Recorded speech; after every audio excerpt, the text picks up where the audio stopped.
Okay. The time being 11 o'clock in the morning, I want to call the Committee of Conference on HB2 together. Good morning, and I'm Representative Lynn Ober. I will be chairing this committee. Getting a budget together takes a village, and we have a village here helping us. So I want to start with the House committee members. Representative Ken Weiler, who chairs House Finance, Speaker Sharon Packard, the lovely Karen Umberger seems to be not at the table, but will be back shortly. She's working on something. Representative Lynn Turcott. As alternates, we have Representative Jess Edwards, Representative Peter Leishman, who's also not here yet, Representative Mary Jane Wallner, Representative Norm Major, who is Chair of House Ways and Means, Representative Tracy Emmerich, and Representative Keith Erf. I would be remiss to forget to mention that we always have LBA and the staff here who do everything for us.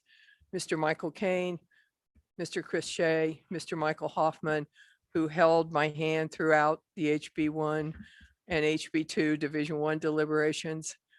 Mr. Mickey Landrigan, who worked with Karen Umberger on Division 2.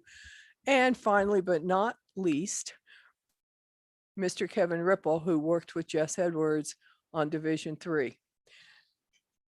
Senate President Morse, would you like to introduce your people?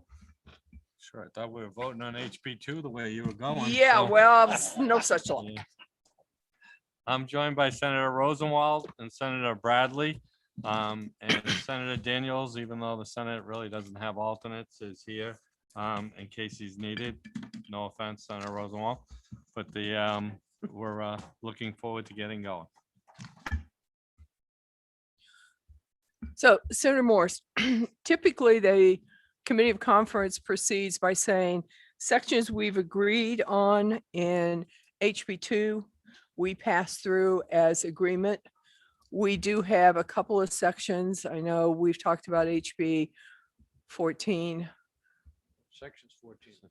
and 15, but we didn't agree on 15, that you amended it. So I'd like to move those forward, and then I would like to go through as we normally do.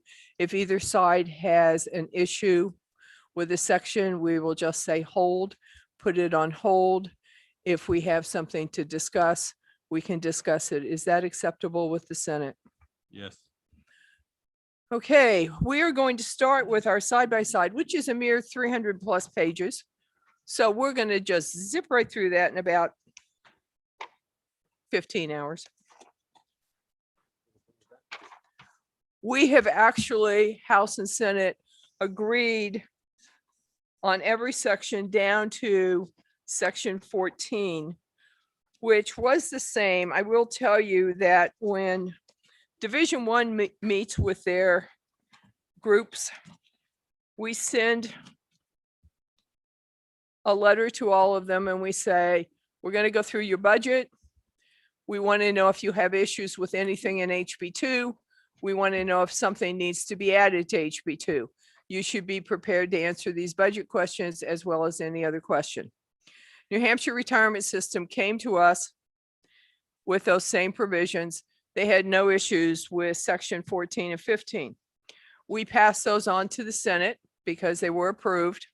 The Senate worked on them, and I believe there started to be an issue from the retirement system about Senate Bill HB2 14 and 15 when it was in the Senate. They sent me a letter in June, 4 months after we had met with them, saying, oh, we have an issue here. So we've looked at it fairly extensively, worked with the groups. And Senator President Morse, I would like to have LBA pass out amendment 1937H, which deals with this. And Mr. Kane, when everybody has it, can you please go over the amendment?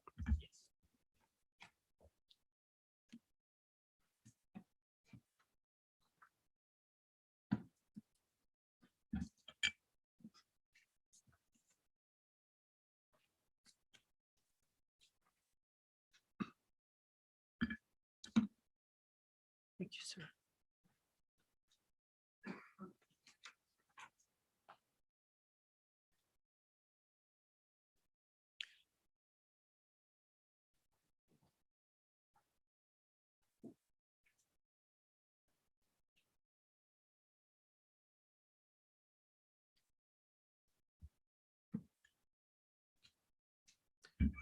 I think we're ready, Mr. Kane.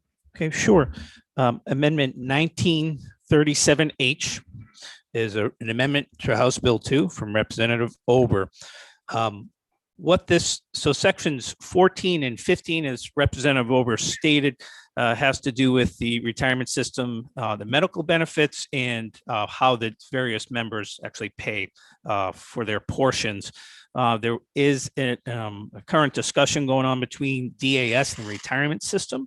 As a result, there was section 14 and 15 were put into House Bill 2, but there was a concern, as Representative Ober stated, relative to a potential impact on the tax qualified status of the retirement plan.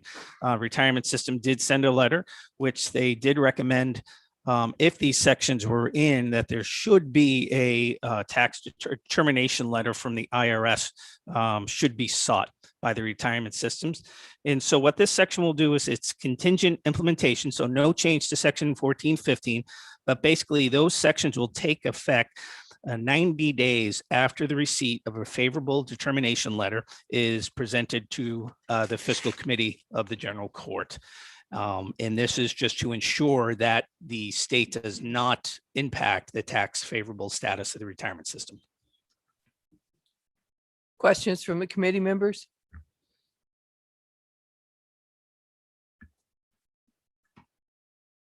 I'll move the item.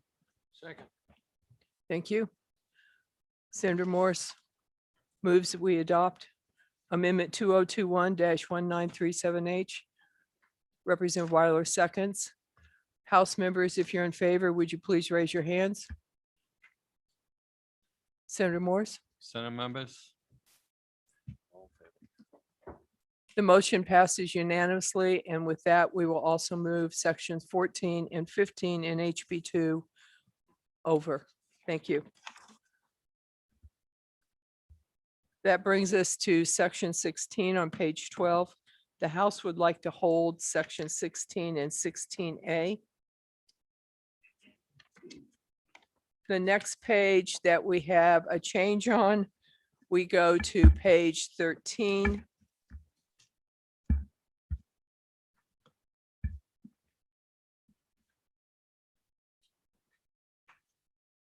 Section 20.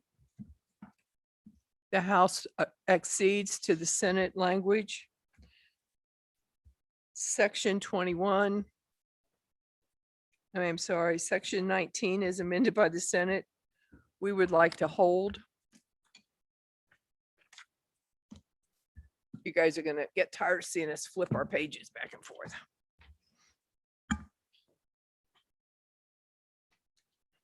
We're on page 14, the next section, and we are looking at HB2 is passed by the Senate. When I call the section numbers, section 23, we would like to hold. Section 24, the House accedes to the Senate.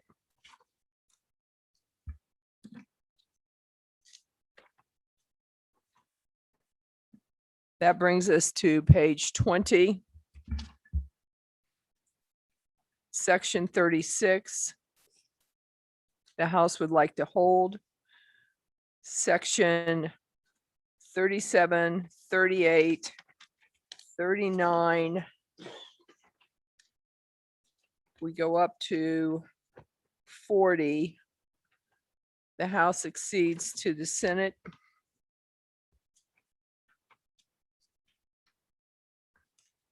Brings us to page 27.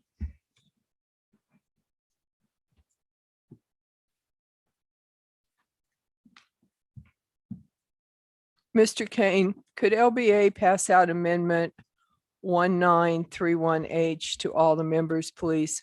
Yes.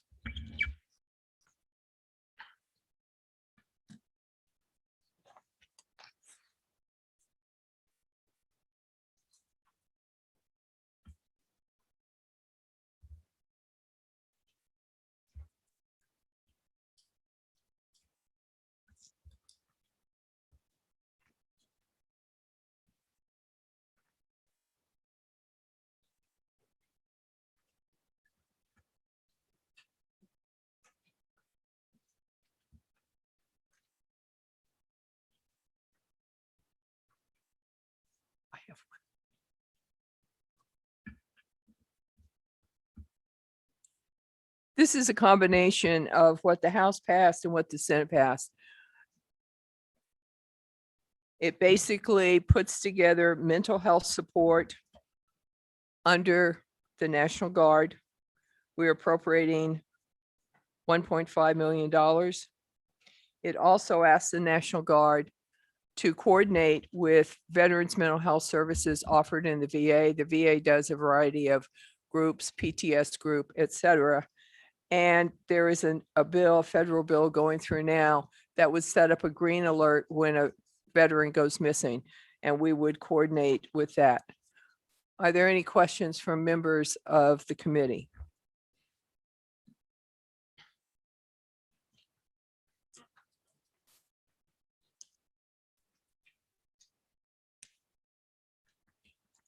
Senator Bradley moves amendment 2021-1931H. Representative Weiler seconds. House, if you're in favor, please raise your hands. Senate, okay, unanimous. That passes unanimously, and we have moved section 43 forward.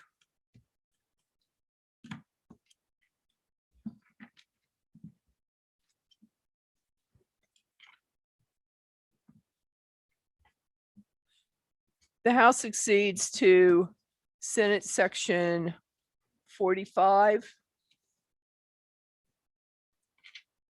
which goes through, adds privacy protection, and it goes through several pages.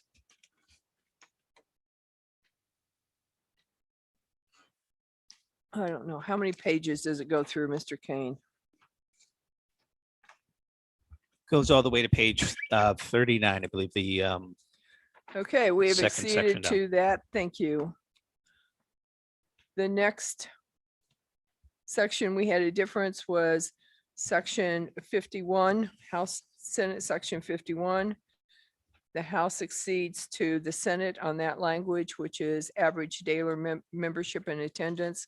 Representative Umberger and her team said that was a good idea. We move to page 41.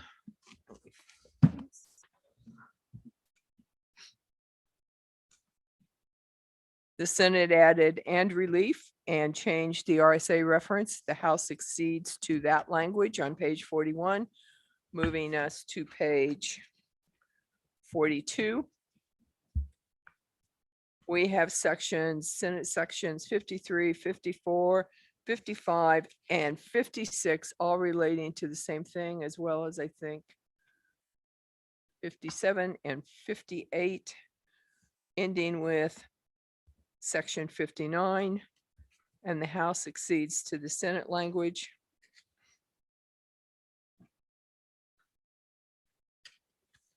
Section 60 on page 44 has a change on page 47. Mr. Kane, could you talk about this change? Sure. So this change on page 45 adds to the Education Trust Fund allowances to allow them to fund the Department of Education operating costs for a student data collection and reporting system, which is consistent with an appropriation provided in section 59 that the Senate had provided from the Education Trust Fund. Because they are using the Education Trust Fund, that statute did have to be changed by the yellow you can see on page 45. Thank you. The House accedes to that. The next change is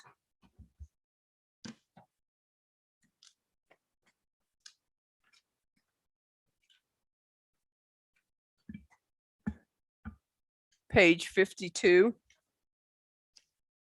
That affects the wastewater treatment grants. The House was delighted to see this, and we accede to this.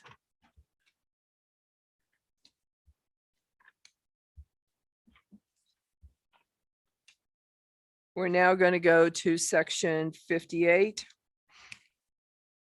I'm sorry, page 58, Section 85, which is the FRM Victims Contribution Recovery Fund. The House and the Senate are in agreement on this fund and on the amount of money. The language and the funding of the section changed slightly from what the House had. I'm not in my green dress today, but I am always jealous that you guys have more money than we have. We accede to your plan.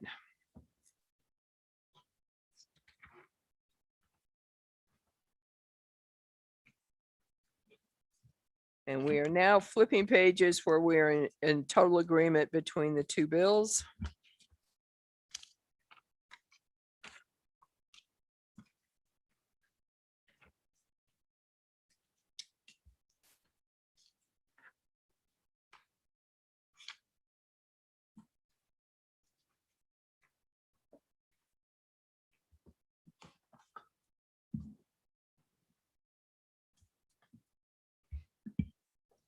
On page 71,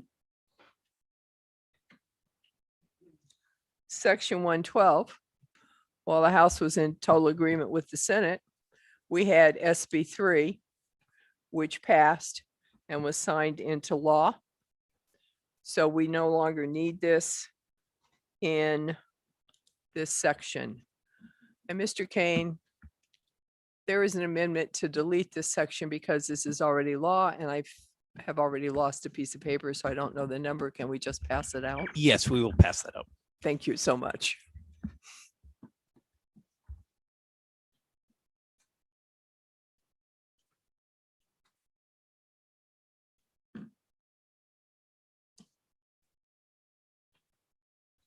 So the amendment number that's being handed out is 1900H, which, as Representative overstated, deletes the PPP section since the bill has been signed into law.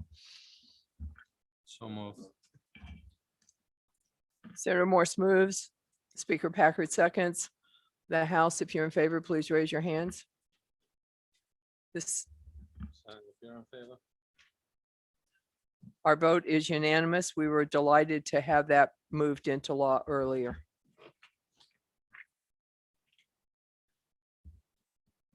Mr. Kane, we're on page 72, and we have Senate Amendment 113, the Meals and Rooms Tax. And this is revenue sharing, and I believe under what the Senate was able to do, we're going to be sending more money to the towns. Is that true? And could you tell us a little bit about that? Correct. So Senate passed sections 113 as well as references contained in 114 and 115. What that does is it carves out 30% of all meals and rooms revenue collections into a new dedicated fund for municipal distribution. That ended up increasing, it will increase the distribution to cities and towns by about 35 million over the biennium. This will be a non-budgeted restricted account. So you will see that carved out of the general fund revenues prior to the beginning of the fiscal year. So this actually provides a way for towns to have a more reliable stream, if you will, of revenue sharing that will be coming to them instead of worrying year by year. Is that true? Correct. Senator Rosenwald. Thank you. I'm not opposed to this, but it does reduce the percentage of rooms and meals tax that goes to the cities and towns. I know we haven't hit that in a while, but I think we should recognize that dedicated funds get suspended frequently by the legislature. And so I want to note that I have a concern about the sustainability going forward because of all of the tax cuts that are contained within House Bill 2. Senator Thank you, Morse. Madam Chair. Yeah, I just want to make it clear what happened here. We're sending 188 million back to our communities, which is an additional $50 million that's included in this budget. So I support it 100%, and I would hope future legislatures fight to get to 40%, to be honest with you.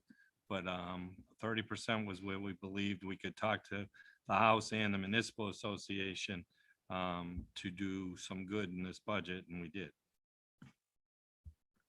The House is happy to accede to the Senate recommendation.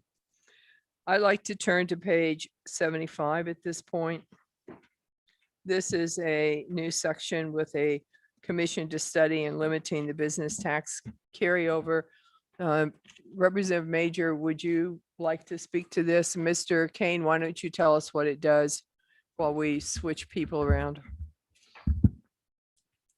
Sure. So on page 76 of the side by side, it is section 118 of the Senate passed version. And this is the commission to study limiting the business tax credit carryover. Business tax credit carryover is sums in the amount of $300 million plus or minus every year that businesses carry forward on what they pay through their business profits tax. So what this commission would do is to study the use of that credit. There's also a section prior to that that does phase down that credit over several years. What the Senate added on page 76 in yellow is that the commission shall also examine whether a business tax credit or other type of credit could be made available to those entities using their credit carryover refund to invest in affordable housing development. So it's an additional responsibility of the commission. Thank you. Representative Major, would you like to comment? Yes. Is that on? If you hold the button down. I have- Yes, the credit carryover has been climbing each year. Just a few years ago, it was like $140 million. Now, as I said, it's approaching $300 million.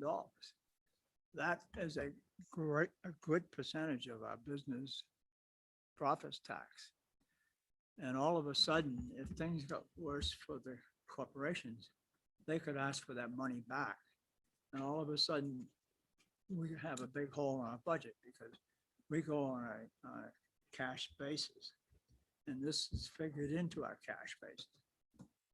So it's money that we really shouldn't have, but it's being held by us. One good thing for the corporations, if they have excess funds, they can park it in the state and not have to worry about bringing it back and paying their corporate taxes on that. So this is a good amendment.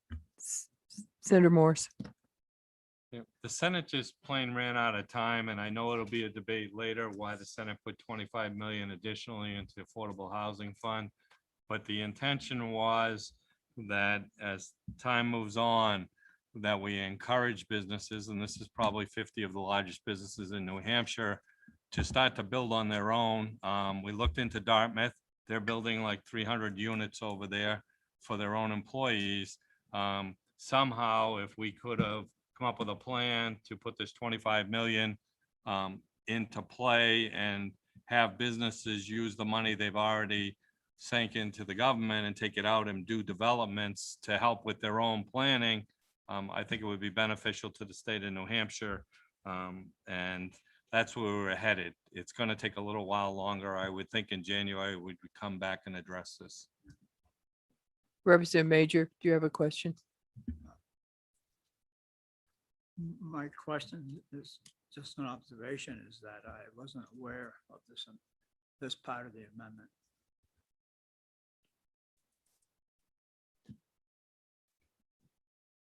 Go ahead. There is no part. We basically think the legislature needs to come back and debate this, because the reality is you accounted for 20 million coming out of that fund in your budget, because they were at 280, I believe. Is that the number that's in there? And the House accounted for that. We thought that was a great idea. But what we'd like to suggest, if these businesses are going to start taking money out of there, they could take that, and this is going to be future legislation, we're not there yet, and apply for housing credits, which there are no dollars to do that. I mean, so we thought that that might be a solution the legislature could come back in January and work on, so that the 280 would start to come down in a manner that is good for the state of New Hampshire. We're not there yet, but that's why we did it that way, and that's why we took 2021 monies and put it away. If it gets spent before then, obviously, we won't have that opportunity. So this puts together, as I understand this, a study committee to start looking at that and maybe making some recommendations for future legislation. Is that true, Senator Morse? Yes. The House accedes to that section. Thank you. On page 77, we do have a question. We had House Section 111, which dealt with New Hampshire Veterans Home per diem payments.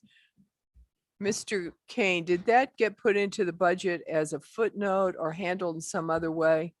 Yes, that's included in House Bill 1 as a footnote on the Veterans Home accounts, so they don't have to adjust their payments or their appropriations based on per diem payment levels. So it was a duplicate section that was removed. Okay. Okay. We're going to turn now to page 78. We have some questions on 112 and 113. Again, these are New Hampshire Veterans Home waivers. Mr. Kane, what can you tell us about those? Yes, same discussion relative to these. There were two sections, duplicate sections, changes to RSAs that were not necessary. Veterans Home is given broader transfer authority than other agencies and are exempt from certain RSAs. They have one section that does allow them to do this. And I believe that is section 122. And so there was no need for Senate section 122. So there was no need for the other sections the Senate deleted. So Senate Section 122 takes care of these two sections, and these could be deleted, but they would still have the same right, correct? That's correct. Representative Edwards, we're okay? Yes. All right. Moving quickly along. On page 80, the Senate did not use House Section 117. I've had a question, a request to hold that and have a discussion later, and so we're going to mark that as held. That brings us to page 84. Section 127, the Adult Parole Board. There were minor changes made here, and the House is acceding to those changes.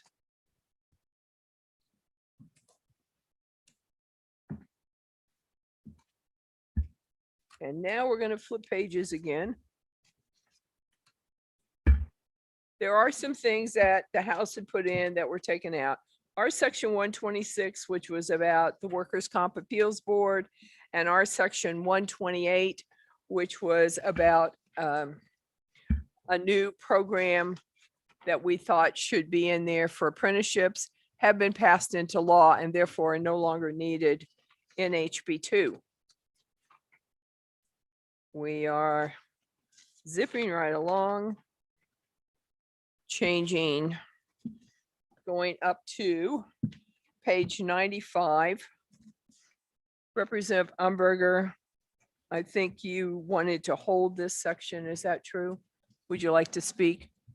Yes. I've gotten confirmation that they are happy with what the Senate did. And so I would like to accede. Okay, the House will accede to section 135. Thank you, Representative Umberger.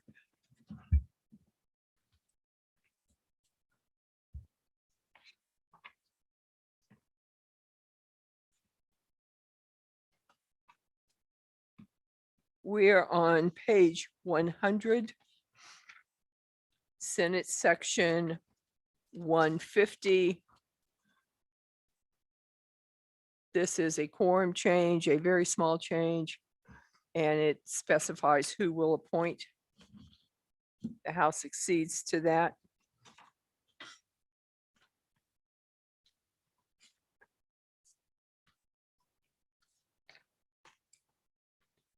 And now you watch us flip pages where we were in total agreement again. the Senate did a wonderful job agreeing with the House. We thank you. 100%. Okay, we are going to move to section page 124. It says amended by the Senate, but you actually have to turn the page. And this starts, for those of you watching, what appears to be page after page of the newly created Department of Energy. What has been proposed and both the House and the Senate have agreed to with minor changes is a Department of Energy that is comprised of the PUC, Office of Strategic Initiatives, minus a few people, the Site Evaluation Committee. 2 members of the OSI moved to DAS. The planners that were in the Office of Strategic Initiatives moved to BEA. This made, I can't tell you how many changes in the RSAs to existing statutes. So we're going to go through a lot of sections. We had a question, the House had started. I'm sorry, but I thought the House had wanted to hold 154 through 156. What page, Karen? Sorry, page 103.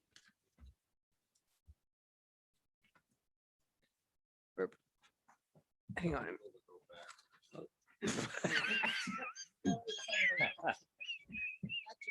House Section 154, 156, Yeah. Representative Ober. On page 103, excuse me. Senate Section 158, page Yeah. 103. Correct.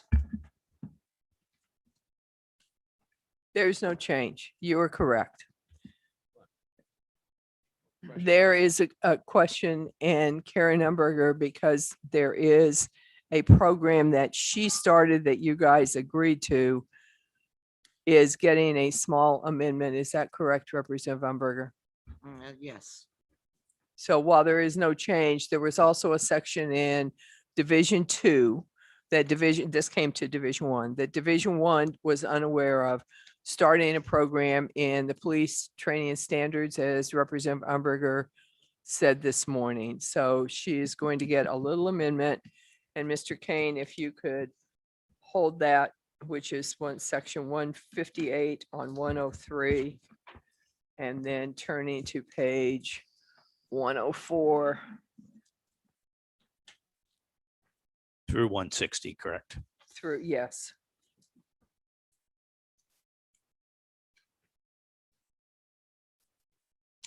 Thank you, Representative Umberger. thank you, and I'm sorry, Senator Bradley. We only had 300 pages to go through. I should have written that in red. I had it in black and it just zipped by. All right, we would like on page 125, there's one small change. In paragraph 3, the House had administrative, technical, and staff support.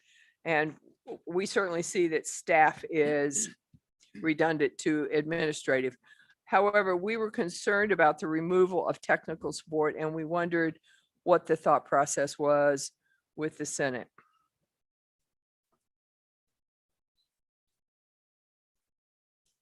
I don't either. I would move we accede to the House position. I'll second that. Representative Senator Bradley moves that we accede to the House position by adding technical back in. And I have seconded that. Is there any discussion? Representative Jess Edwards, you had the question. You're okay with that? Senator Rosenwald, did you have a question? Okay. Is the House on the amendment to add technical back in? Is the House in agreement? Please raise your hand. And the Senate? Senate in agreement? Unanimous. We are unanimous. And now we have section after section that makes changes to RSAs. On page 128 and 127, the word deputy commissioner was added in on 127. On 128, while you remove technical, you said all necessary support. So we are going to accede to both of those. And we're now going to turn to page 129. We accede to the Senate language at the top of page 129. We were the same on page 130 and 131. We would ask the Senate or LBA for a little help. Mr. Kane, this is on page 132. Yes. They added no change to House language P, RSA 12-P:10, and they added a Senate reference, but they left out, I believe, what we had for 11. So can you explain to me and to us what was going on here? I'm going to ask Mike Hoffman if he can verify. If not, I believe this was part of a larger governor's office amendment provided to the Senate, but I'll see if Mike can help out. Yes, excuse me. Good morning. That note is just there to indicate the two side by sides didn't line up very well. So several pages down, you'll see the Senate has a section 12P:15 that is the same language. It just doesn't align up with these pages, the way the bills lay out.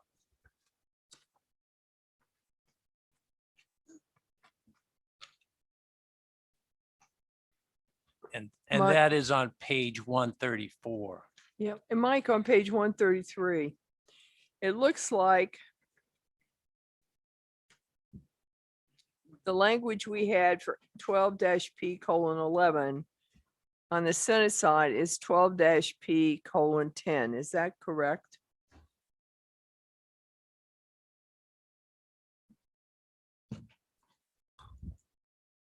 Yes.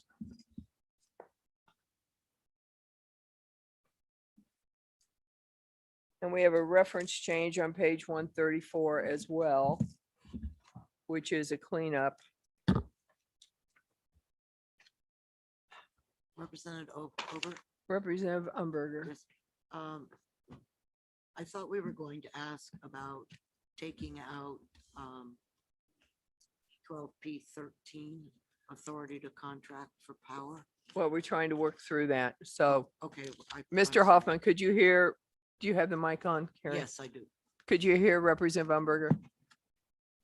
She was asking about 12P:13, which we believe was in the House section and came from the governor and now does not appear to be there. And how many amendments did you make on this? At least 35? At least. 12P:13 on It's the at the bottom of page 133 on the House side.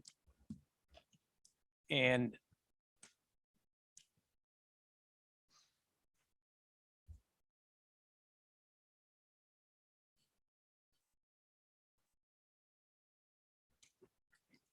yes, you're correct. That I was confusing it with the other section that's duplicated.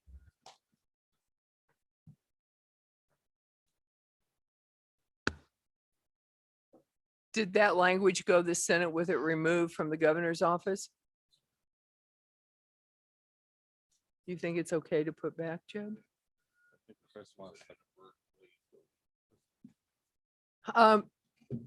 Mr. Elms is here from the governor's office. We wish the governor's budget director the very best.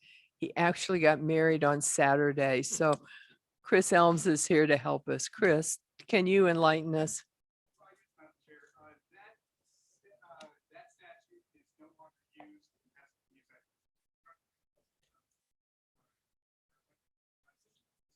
Okay, so it was removed. I know you can't hear him if you're at home, doesn't have a microphone. It was removed because that has been eliminated with restructuring, but somehow stayed on the books. All right.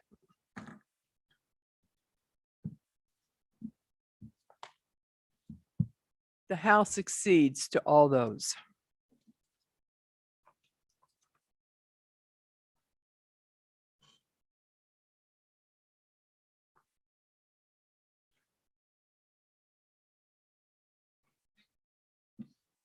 At the top of page 136, the House had language from the governor's office that originally repealed the OSI revolving funds. However, as this went through the Senate, it was discovered that they needed it. They not only needed it, they had to make some RSA changes. So the House is acceding to the Senate language. Section 190 revolves around that, 191, and we accede to those as well. The next section, we were the same on. And now we turn to page 137. And Mike, I can't tell you how many times this weekend I read this section. Yes. So let me start with, in line 2, it says shall be appointed by the commissioner. I thought directors, but I didn't hunt up the law and the RSAs, were nominated by commissioners and actually appointed through the GNC. Some are, but there are some that are appointed directly by the commissioner. So these ones would not require GNC approval. Okay, now in my next question, it says, the following positions are hereby established, yada, yada, and shall be appointed by the commissioner and perform assigned duties applicable to law. And then it lists the director of regulatory support, enforcement, policy and programs, director of administration, deputy of the commissioner of energy. And then it appears that the commissioner is appointing himself, commissioner of energy. Correct. That's how that reads. So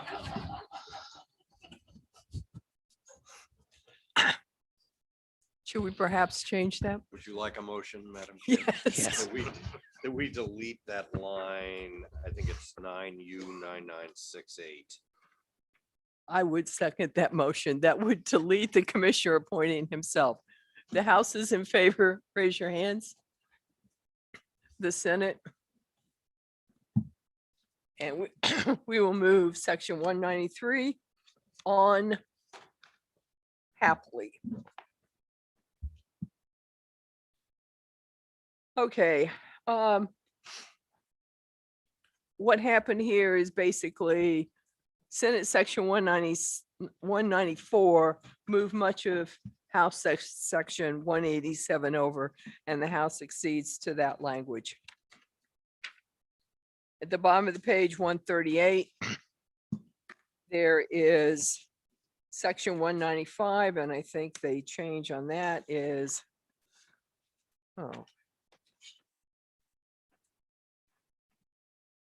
at the bottom of page 143, and again, this cleans up the language for the revolving funds that needed to be done, that the House had deleted only because the governor had originally told us they didn't need them. So the House is acceding to that language. Which brings us to page 144. And we are happily back into language that is the same.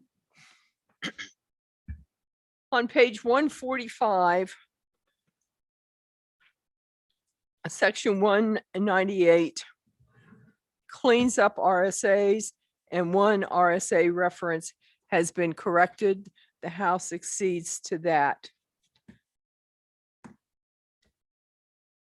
Section 199 is a Council on Resources and Development that the House didn't have, but it was there, and the House accedes to that. We are now moving to oops, I flipped the page going the wrong way.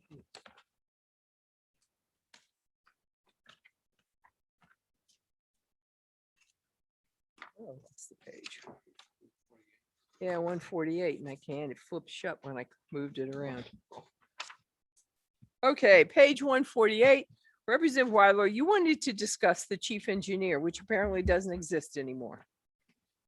Well, I believe that the makeup, I believe the makeup of the Public Utilities Commission should be one engineer, one accountant, and one lawyer.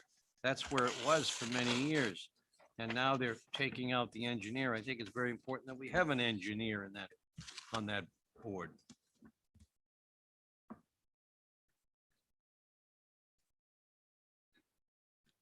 I was told that the chief engineer was out because there hadn't been one for quite a while.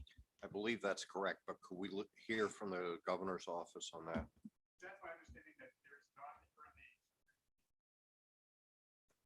So there's no even chief engineer position allocated to this agency. Is that what you're telling me?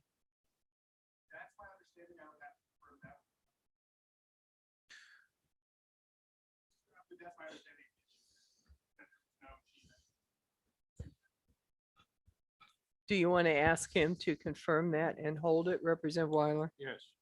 Sure. And if I could just point out, this has to do not with the appointment of the commission, but relative to prohibition on employment after leaving the commission. And so Oh, it that's right. removes that prohibition from the chief engineer position, as opposed to removing the chief engineer. All it does is remove a prohibition from that chief engineer relative future employment. Does that make you feel better? Yes. Can we exceed? We can exceed. The House exceeds to the Senate language. Chris, you don't have a lunchtime task now. We'll come up with something else. All right, we're again going through pages of Department of Energy where the House and the Senate were in complete agreement. On page 156, section 222 deletes one position. The House would like to understand why.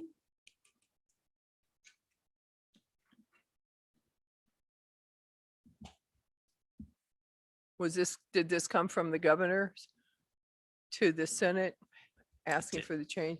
So this came from the governor to the Senate. Is there an objection to exceeding, House members? No, the House exceeds to the Senate. Page 158. Site evaluation goes back to normal.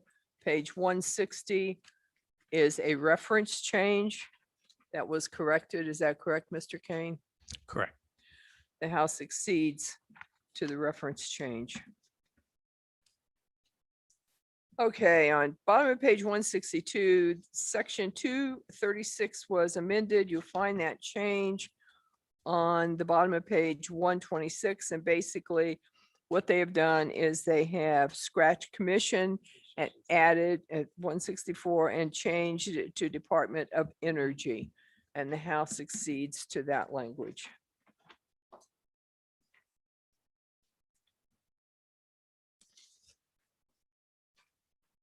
Oh, my friends, we get to the page of, top of page 168.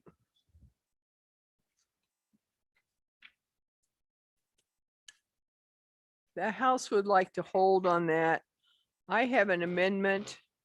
Mr. Kane, could we just pass the amendment out for the Senate to have to look at over their lunch break? Yes, we will pass that on. That's amendment 2021-1901H. I don't want you to fall on the floor and get a red face right here in front of everybody. Why?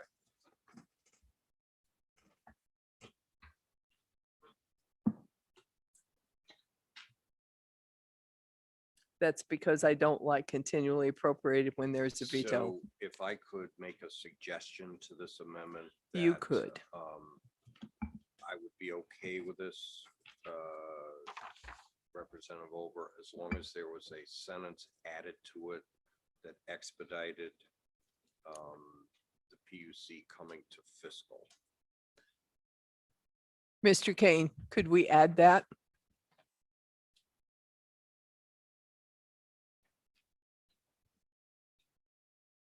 I knew you were gonna get me on that. My personal pet peeve. So he would like to Yes, if you just, If- sorry. If you want, Madam Chair, I will give you that sentence after lunch. Let's do that after lunch. We can hold.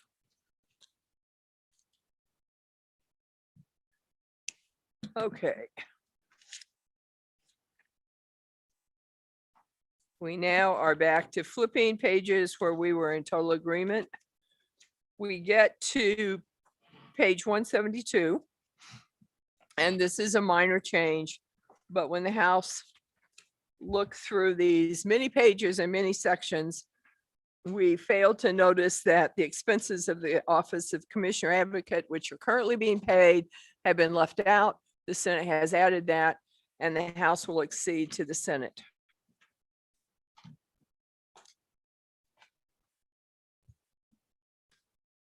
On page 175, we have section 248.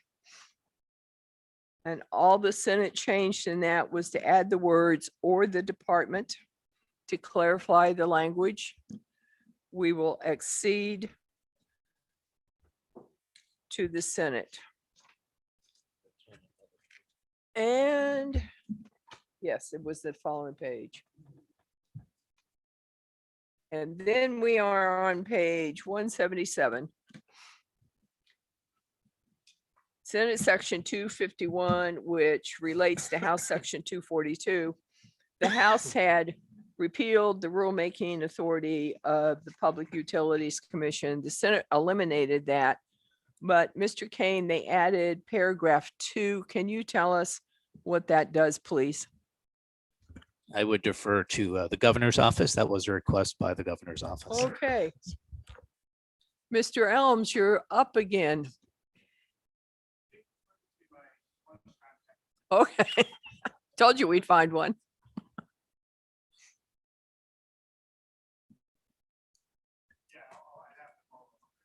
Okay, we will hold on section 251 pending an explanation. Section 252 adds "or the department" on page 178. And the House exceeds, or 179, to the Senate position. Again, it's clarity of who's doing what in this new department. We now go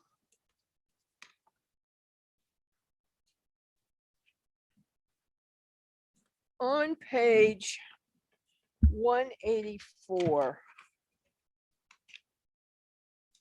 We had a House section number 250, rights in public waters and lands. And the Senate did not move that across. Mr. Kane, can you explain that? This could be another lunchtime task, but I will explain. So it's a request by the governor's office, but the request was to leave RSA 371.17B as is, with maintaining the reference to the commission instead of changing that to the Department of Energy relative to polls. Mr. Elms.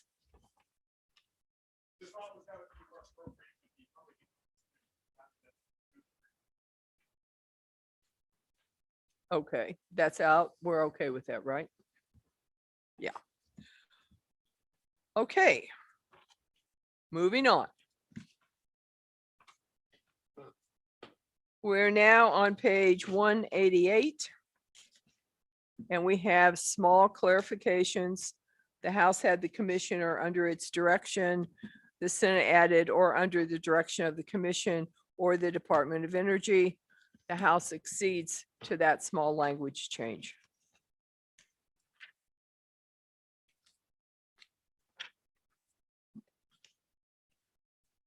On the bottom of page 191, we have section 270, which was amended by the Senate. But that change shows up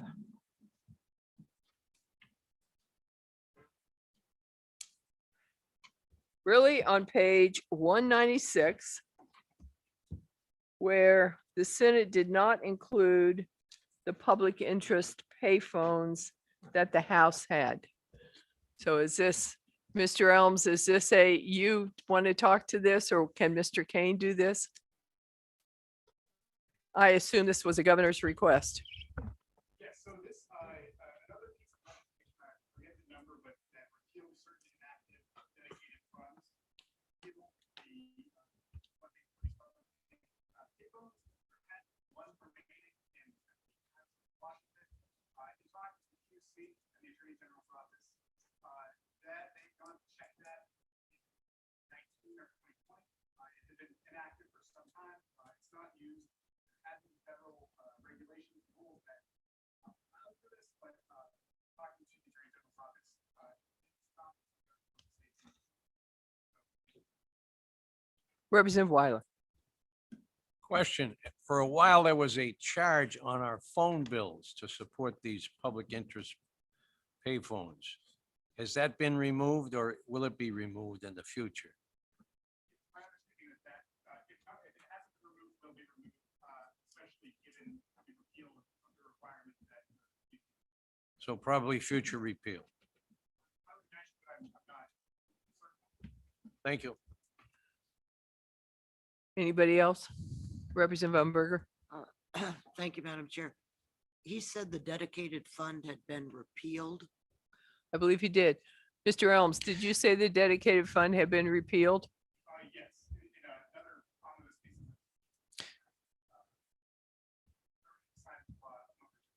of. Yes, that is chapter 19 of the 21 session. That was formerly House Bill 134. So basically, we're saying that in the state of New Hampshire, there will be no more payphones. No more public interest payphones.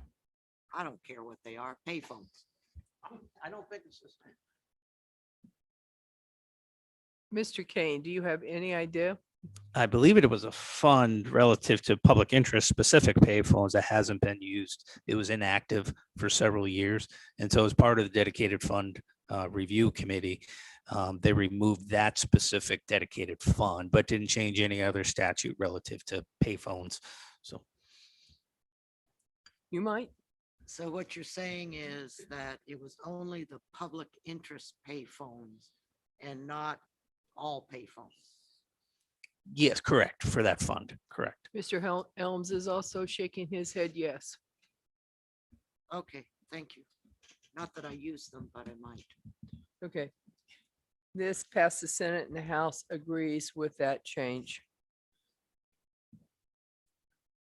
So that brings us to page 198.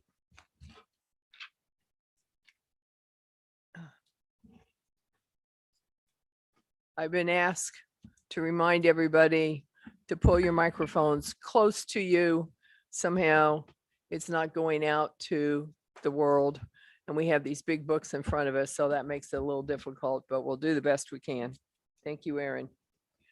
We had investigative orders which came to us from the governor, and it was removed. And I assume that removal is because it came to the Senate that we didn't need this.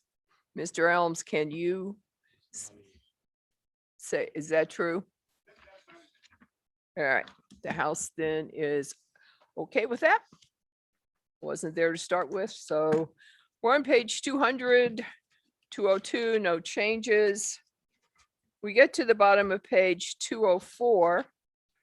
This was amended by the Senate, and I think the change is on page 209.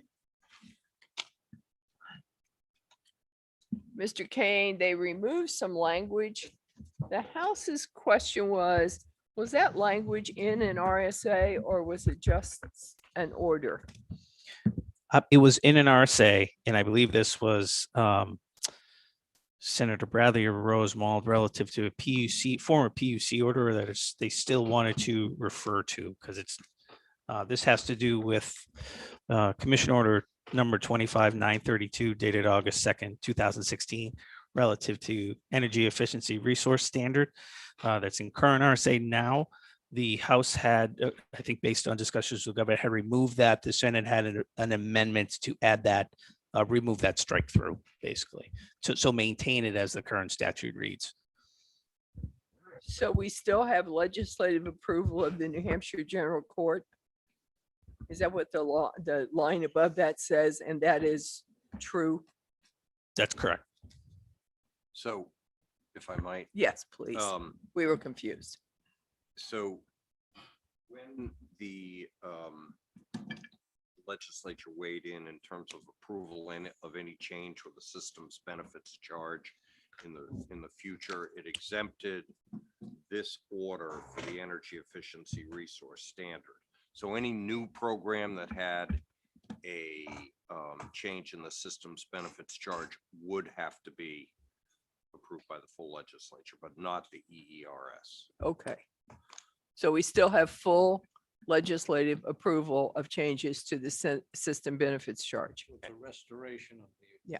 language And if that- I could go back, going way back when, to the restructuring statute, the legislature gave explicit authority to the PUC at that time to move forward with changes to the system's benefits charge. So what we did, I think you and I worked on this Yeah, together, we did. Representative, over a couple of years ago, took that authorization back, but the EERS was under full PUC authority.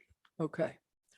So since we still have full legislative approval, which is what we want, and we can see that on the Senate side, there is a sentence saying that the House will accede to the Senate change.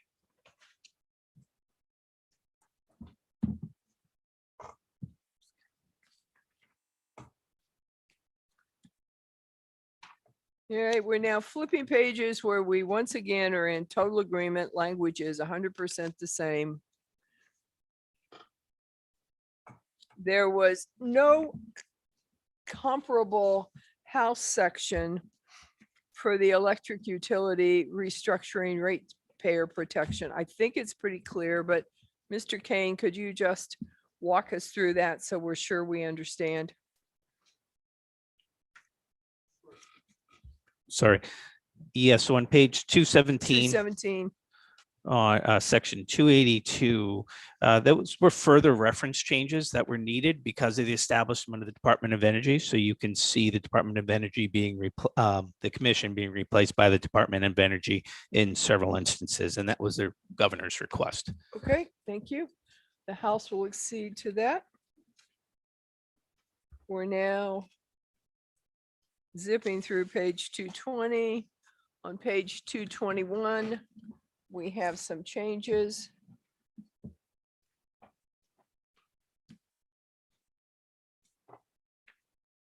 And I assume that this came also from the governor when the House had it.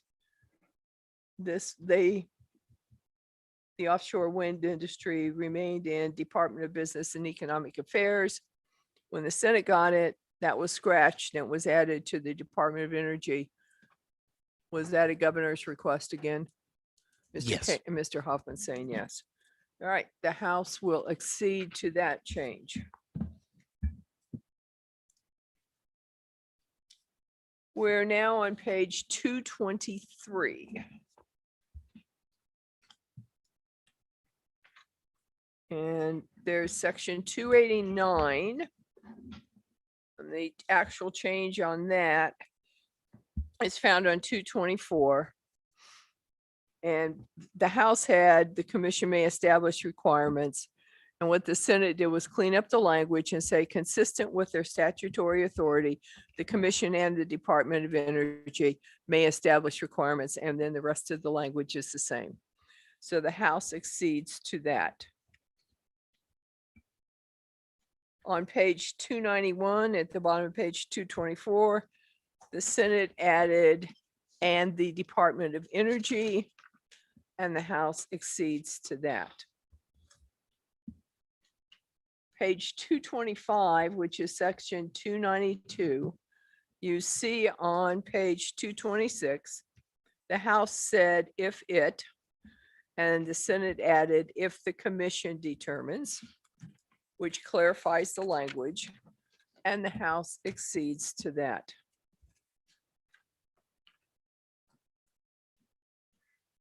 Okay. We have moved to page 230. And we have the business profits tax, single sales factor, which the Senate has no comparable amendment on. The House would like to discuss the House sections that were not included. Representative Norm Major, who chairs Ways and Means. This was a Ways and Means request to add to the House. So Norm, do you want to join us at the table again?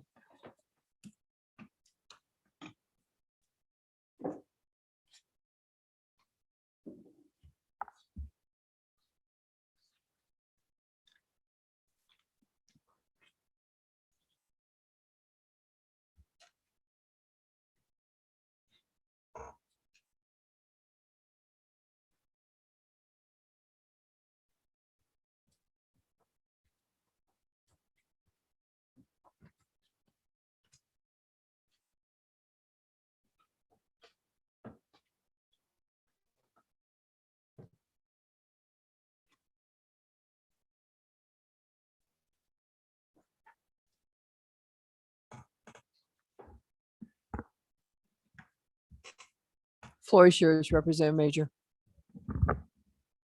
The single sales factor.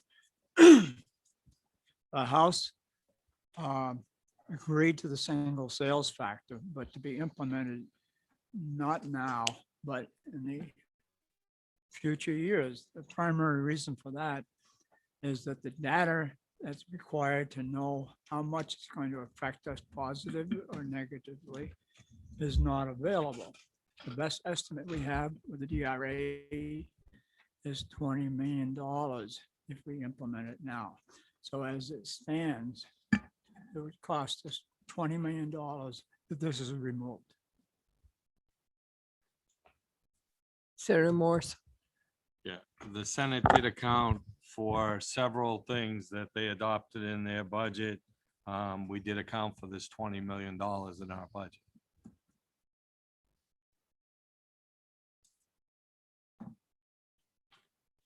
Is it 20 million every year? Fiscal year 23. So the Senate base estimates assumed current law, which included this single sales factor. So just begins in 23, but I don't believe, I'll turn around to Chris. I don't believe it's 20 million a year, like going forward into 24 and 25. I'll see if Chris can add anything. It's probably indeterminable, as Representative Major knows, because this is a really tough area for Ways and Means to get their handle around, DRA as well, when they analyze returns. But Chris can fill you in on the conversation. that So they had. nice of you to put Chris on the hot spot. Well done. Yes, is he still there? I didn't Yeah, turn around. he's still Okay. there. He's running out of the room now. I think Mike covered that, and it is indeterminable in the out years. The House Ways and Means had an estimate of $20 million in 23 as the impact based on some data that they had received from DRA. But there was still a number of questions, and that's why they had asked for the change in law to have it take effect 2 years later, so in 2025. Representative Weiler. So did the Senate make a determination based upon the money?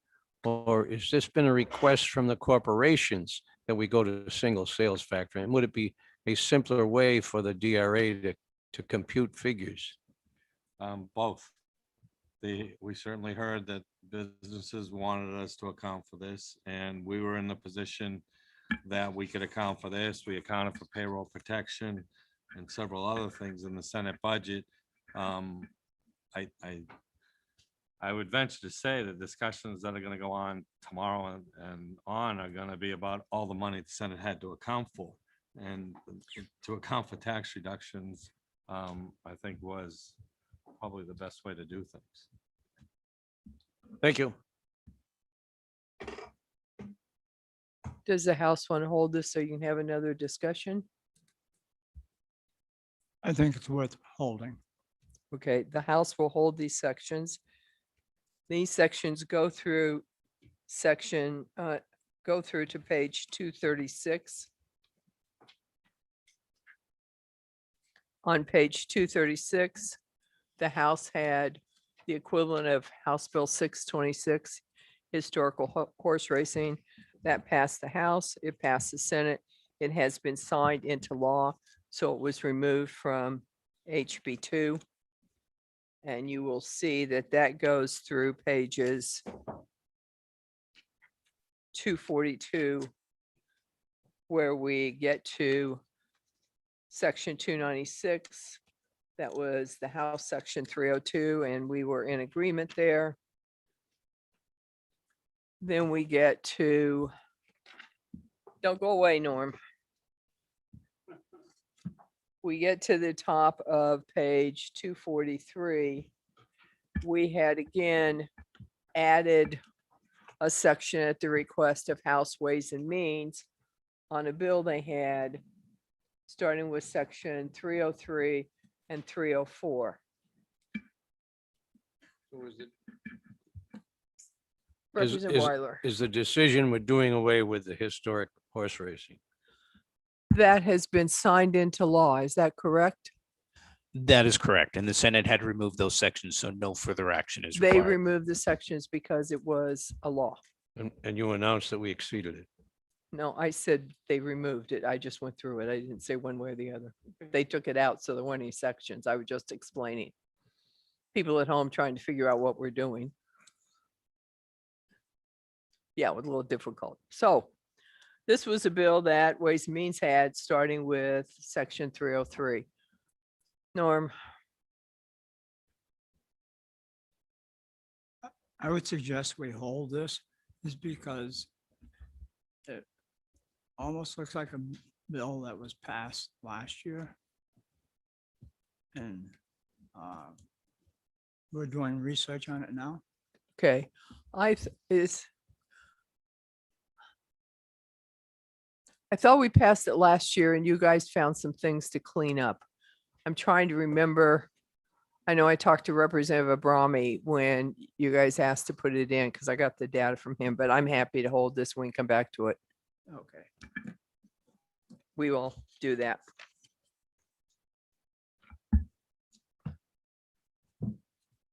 Okay, that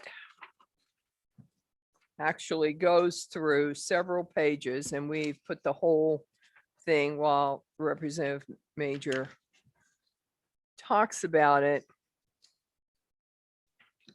Mr. Kane, the House is going to, at this time, hold section 297 through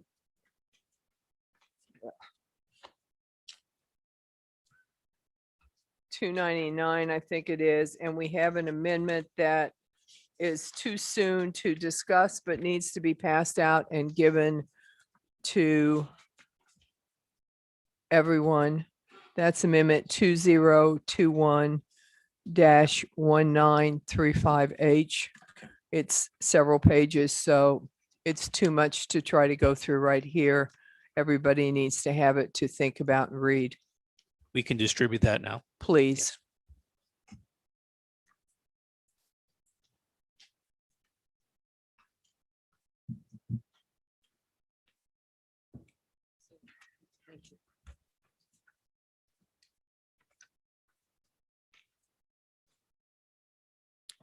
Thank you. I have one. I'll just give this to Chuck. Do you have one? So Representative Ober, excuse me, Yes. we put sections 203, What page are we on? Representative Hamburger. 243. We're on page 243. Yeah, Thank you, ma'am. and it's 240, it's page 243 through page 244. Those are all the things that Well, Norm, section 316, 317, all those go together. yeah, Page 246. Page 248 goes with that bill. All of those Representative Major asked to hold so we can talk about. He's going to do a little research. okay. So I'm sorry, I'm still not clear as to which items are on hold. He has just asked us to hold the equivalent of the bill that Ways and Means was working on the House section. There is no comparable Senate section, did not pass through the Senate. We did have it. We're going to let Representative Major talk to his team and do a little research at lunch about where we are with that. So that should take you to through section 313, Yeah. which All is, those fee sections. yeah.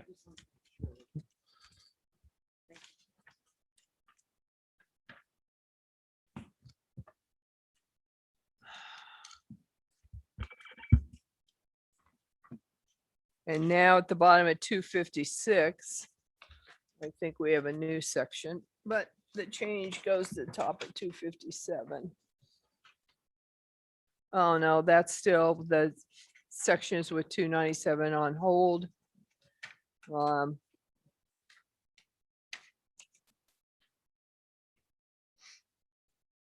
Senate Section 301, which was the House Section 332, is the section that will authorize the governor to draw a warrant up to $10,000. During the pandemic, there were multiple emergency orders, high stress. Some businesses got fined. The House and Senate agreed to refund those fines, and we have agreed to put that in there. The bottom of page 257, the Senate has amended the animal records database that the House sent to them for a couple of reasons. After it passed the House, the Commissioner of Agriculture was notified in writing by the federal government that they would no longer do the data entry they had been doing for him on this situation. And Representative Howard Pearl, who chairs Environment and Agriculture, worked with the commissioner, worked with Senator Bradley, and worked out language that the Senate has put into the bill that the House would have been agreeable to had that happened at the time, because this was a bill passed out of ENA and passed by the House on the floor of the House. So these changes for the animal records database are small changes that the House agrees with, and the House is going to accede to those changes. How many sections are involved? Oh, many. It goes through to page 264, section 309. Nope, sorry, section 310 for the effective dates.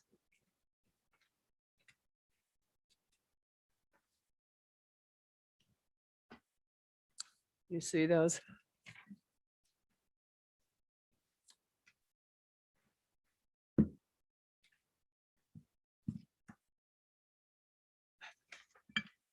Which brings us to dual and concurrent enrollment programs, section 331 on page 264, which the Senate amended on page 267. Representative Umberger, could you talk to us? This was a program that you and your team would have vetted.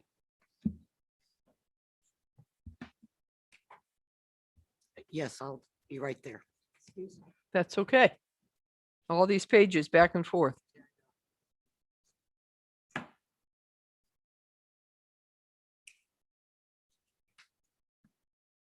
I can't find it, but anyhow.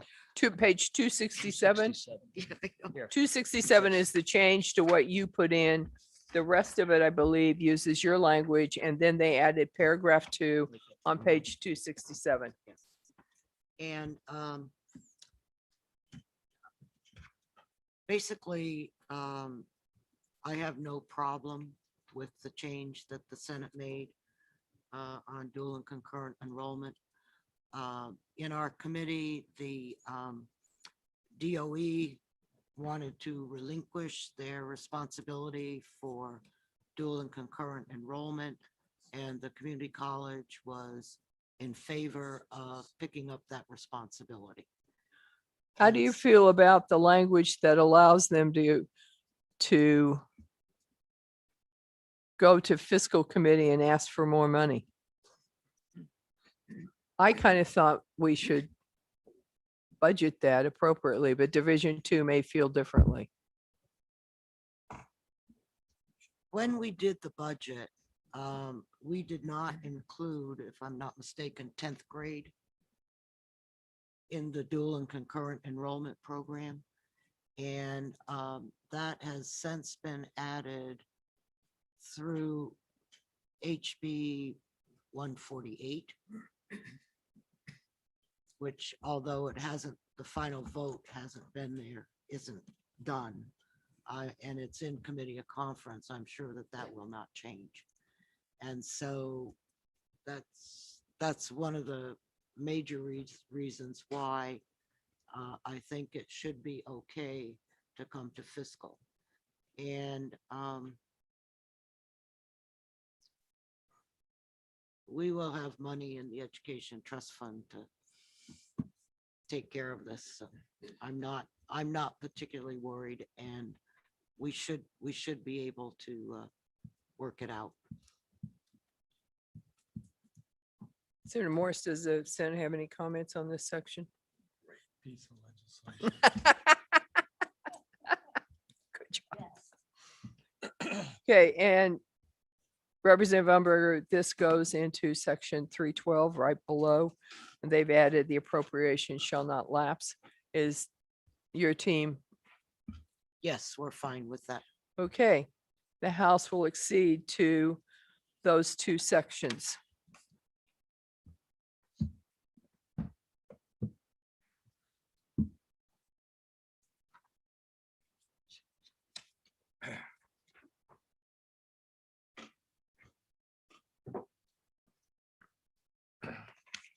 All right, we have arrived at section 272, which I think is the, I'm sorry, page 272 and section 320. Probably should do 274, 271, section 319. Representative Umberger, this is something you dealt with, and then we'll have Mr. Kane talk to us about the changes, but do you have anything to say before Mr. Kane starts? Yippee. Yippee. Okay. Mr. Kane, Sure. section 319, besides saying yippee, can you tell us a little bit about it? Sure. Section 319 from the Senate, the House had appropriated $19 million for 4 programs for apportionment A, bridge and betterment, fleet vehicles, and winter maintenance. And discussions in the Senate, that was reduced by $8 million to $11 million. And the 2 programs removed were the additional apportionment A distributions and the $4 million for the fuel winter maintenance operations. And apparently with a loud yippee, the House is acceding to the Senate in this section. Can I just speak to that for 2 Absolutely. seconds? I think it was alluded to the other day that there were gimmicks. This was an accounting gimmick that I put in because there were other places that made more sense, and I've never funded winter maintenance, to be honest with you, to the full amount. I've always made them come back to fiscal because I think we need to understand where they're going each year. So to be honest with you, I think the budget has a lot of things like this in it. So I think it was actually, we had more money to be able to move things around, so. And we're jealous when you do. And I certainly have no problem with what they did in winter maintenance. Kind of makes sense for fiscal to be tracking winter maintenance, so we have a better understanding when we build budgets. Right. I don't,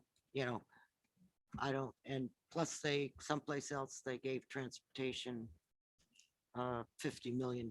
So it's not like they won't have the dollars available if necessary. Okay, Mr. Kane, that brings us to the top of page 272 with section 320. And we are going to take a lunch break and we will be on break until 1 o'clock.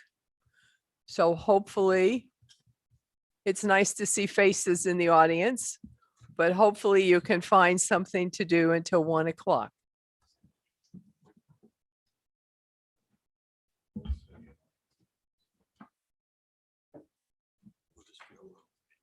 Okay, let's make that 1:30. Two members of the Senate have another committee of conference they need to attend at 1. You're welcome. You're very welcome. We're in recess until 1:30. I mean, sorry, not recess. We're taking a break. And we will see you after we eat. Thank you.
I know.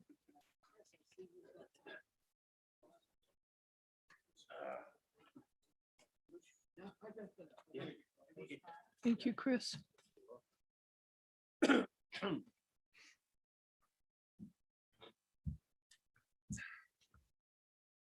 Looks like you're live. We're just gonna have Scott take down the screen Okay, sharing. oh, he just did. All right. We are live. We're back from our break. We had a nice lunch. Hope you guys did too. Yeah. LBA is passing out 2 amendments that go together. Thank you. These are the last 2 adjustments on the Department of Energy. And basically, we have amendment 2021-1904H that replicates, I think it's Senate Bill 85. Is that correct, Senator Bradley? With one small change? Yes, it is. And if you could point out where the change is moving it to Bureau of Economic Affairs. that'd be good. Mr. Kane, can you point that out for us? We're moving the broadband to BEA away from Department of Energy someplace.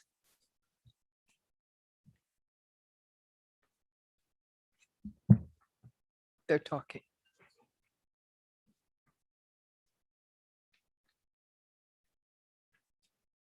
I think this is a brand new section. Creating the broadband matching grant initiative. There's Senate Bill 85, I believe it is, created it under the Office of Strategic Initiatives, was it? OSI, was OSI. And DBEA. This would create it under the new Department of Energy since DBA is going away. No, we did that. You did that? We did that in SB 85. Okay. We need to move it to BEA. I'm not sure this does that. No, I'm not either. Yeah, DBEA with the new Department of Energy would not be existing anymore. No. Bureau of Economic Affairs Yeah, is now getting the planners from OSI. yeah. They didn't move to Department of Energy. And it is the planners that will handle the broadband. Is that Okay, correct? That's what you and I have agreed to. and Yes. I think that's what the governor's office wants. okay. We'll have to redraft this then. Okay. 1904 does not do that. Jeb, do we trust them to do that? Go ahead with the next one. Okay, we will do that. So we'll put that aside and we'll go to 2021-1942, which transfers one position from one accounting unit to another accounting unit within the Department of Energy. And Madam Chair. Yes. I will move the amendment. I will just say this, I think. I think that as with the creation of any new department, there may need to be some changes Agree. in the future. You and I have agreed that we'll, if the general counsel position needs further work, we'll look at it as required. Absolutely. Senator Bradley moves the adoption of Amendment 2021-1942H. Is there a second? Second. Representative Weiler seconds. On the House side, if you're in favor, please raise your hands. On the Senate side. Motion passes unanimously. Mr. Kane. We are now, I believe, on page 272, section 320. And this section makes an appropriation to the Department of Education for school building aid. We're putting $30 million after a long hiatus into school building aid. It increases the amount the House had because again, the Senate had more money. And the House has agreed to accede to this language and to section 321. Section 322 at the bottom of the page has no change. We've already moved it on. We have some concerns with section 324. Representative Umberger, do you want to talk to this? We're on page 273. This is just the change of an effective date of the previous section. Yes, the reason that we use the 1 April date in 22 is because this is the first time that DRA will be able to make the adjustments. They're well aware of what needs to be done, but the actual time when they send out to the communities how much they have to pay in statewide property tax occurs in April of 22. And that's why we use that date. We had all kinds of other dates that we were looking at, but that was the one that worked for DRA. Mr. Kane, can you help us shed any lights as well? We understand what Representative Umberger and her team did, and I don't know exactly where we are. Can have Mickey answer that question for you. He just went to lunch, I think. Well, I'm looking at it now. Back with the fiscal note worksheet that we received from DRA on House Bill 2 as passed by the House, they did identify a technical concern with the date of the effective of those sections being April 1, 2022. That would be the date of the warrant for the reduction of the SWEP would be reflected then. I think they had just hoped that the effective date of that law would be sooner so they could actually use it when they calculate out that warrant. So that was a technical correction that was made at the with information DRA provided. So basically, they asked to have the date changed so that they felt comfortable working on it before it was due. Is that what? Correct. Yeah, this date change does not impact when the rate would, or excuse me, the amount would not change the amount of the $100 million reduction in fiscal 23. It just would allow them to calculate it in advance. Okay, thank you. I'm sorry. I should have asked Mickey. No problem. In that case, the House will accede Yep. to the change in section 324. Section 325 on the bottom of page 273 actually has the change on 374. So you have to flip your book around.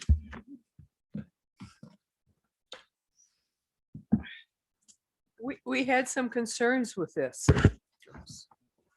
Mr. Kane, the House felt like this was going to pay people for childcare when they weren't putting their children in childcare, but were keeping them at home.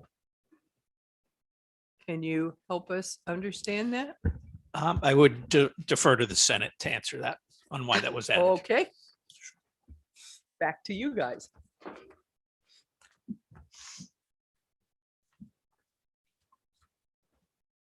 Senator Rosenwald. Thank you. I think I have my mic on. The Senate's thinking was that this is only for children that are actually enrolled in a childcare program. But it would allow the centers to be reimbursed for the days that the child's couldn't come in because someone in the family was ill or quarantining or the child was sick itself. The department did do this at least briefly during part of last year during the stay at home, but it does not it doesn't contemplate children that aren't enrolled because their parents are not at work. Representative Edwards, do you want to move to the table to talk, or are we okay? Yes, so No. Representative Turcott will happily yield his seat.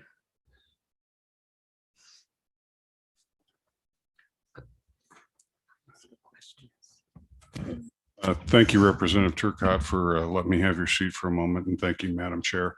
I would say on this subject that while I can appreciate how an enrollment-based payment method would help the people receiving the funds, I do think that we ought to keep it at actual attendance policies. I think as we look at the future, we should look at a bright, happy future. We have the pandemic increasingly behind us, and we shouldn't continue to anticipate things like quarantines and major shutdowns. So I would recommend to my colleagues and my friends in the Senate that we move this back to an attendance-based policy and not enrollment. Representative Umberger, did I see you had a question? Yes, I did. How is TANF paid now? Is it based on the days they attend? Or is it based on the fact that they're signed up? The childcare reimbursement is based on the days that children are there. Right now. Mhm. Thank you. Senator Morse, would the Senate accede to the House language?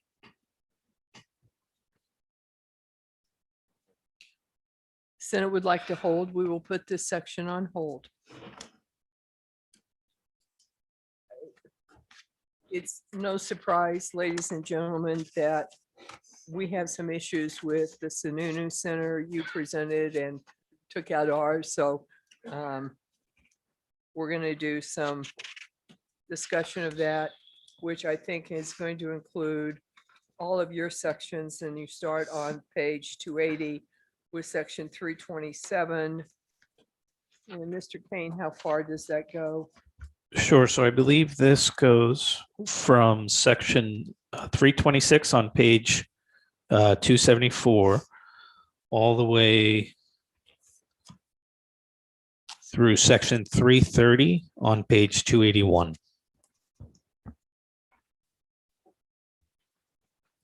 Okay. And 330 continues on to page 282 as well. What about, what do we have with section 331? Ah, yes. The closed loop referral, we're on page 283.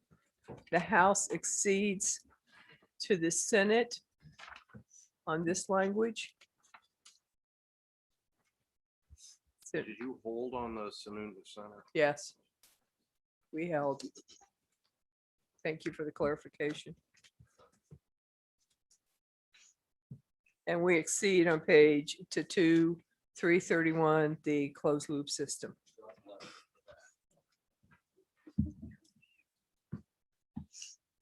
And in return, I thank you for adding section 332. House section 332, if you live in a town that has enacted Senate Bill 2 form of government, will allow your towns to be able to spend money coming from the ARPA plan. So the House is delighted to accede to this section.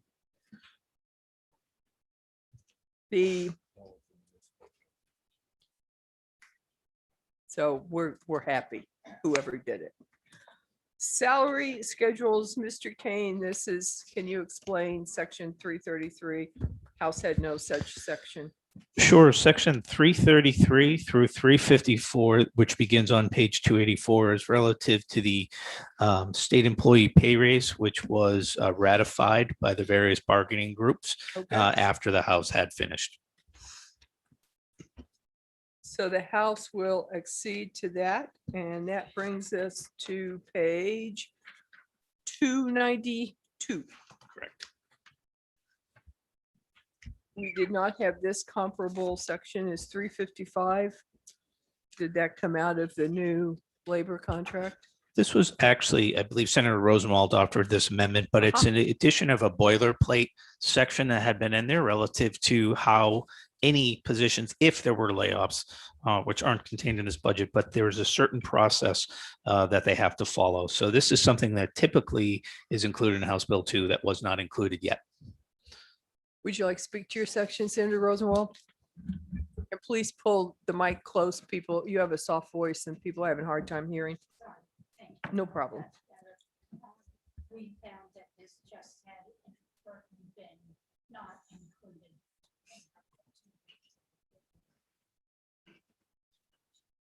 The House will accede to this language. We would like to hold on the section beginning 356. And how far does this section go, Mr. Kane? This goes several pages. Several sections, 356 through 361 begins on page 292 and ends on page 306. Okay, we're gonna hold on those sections.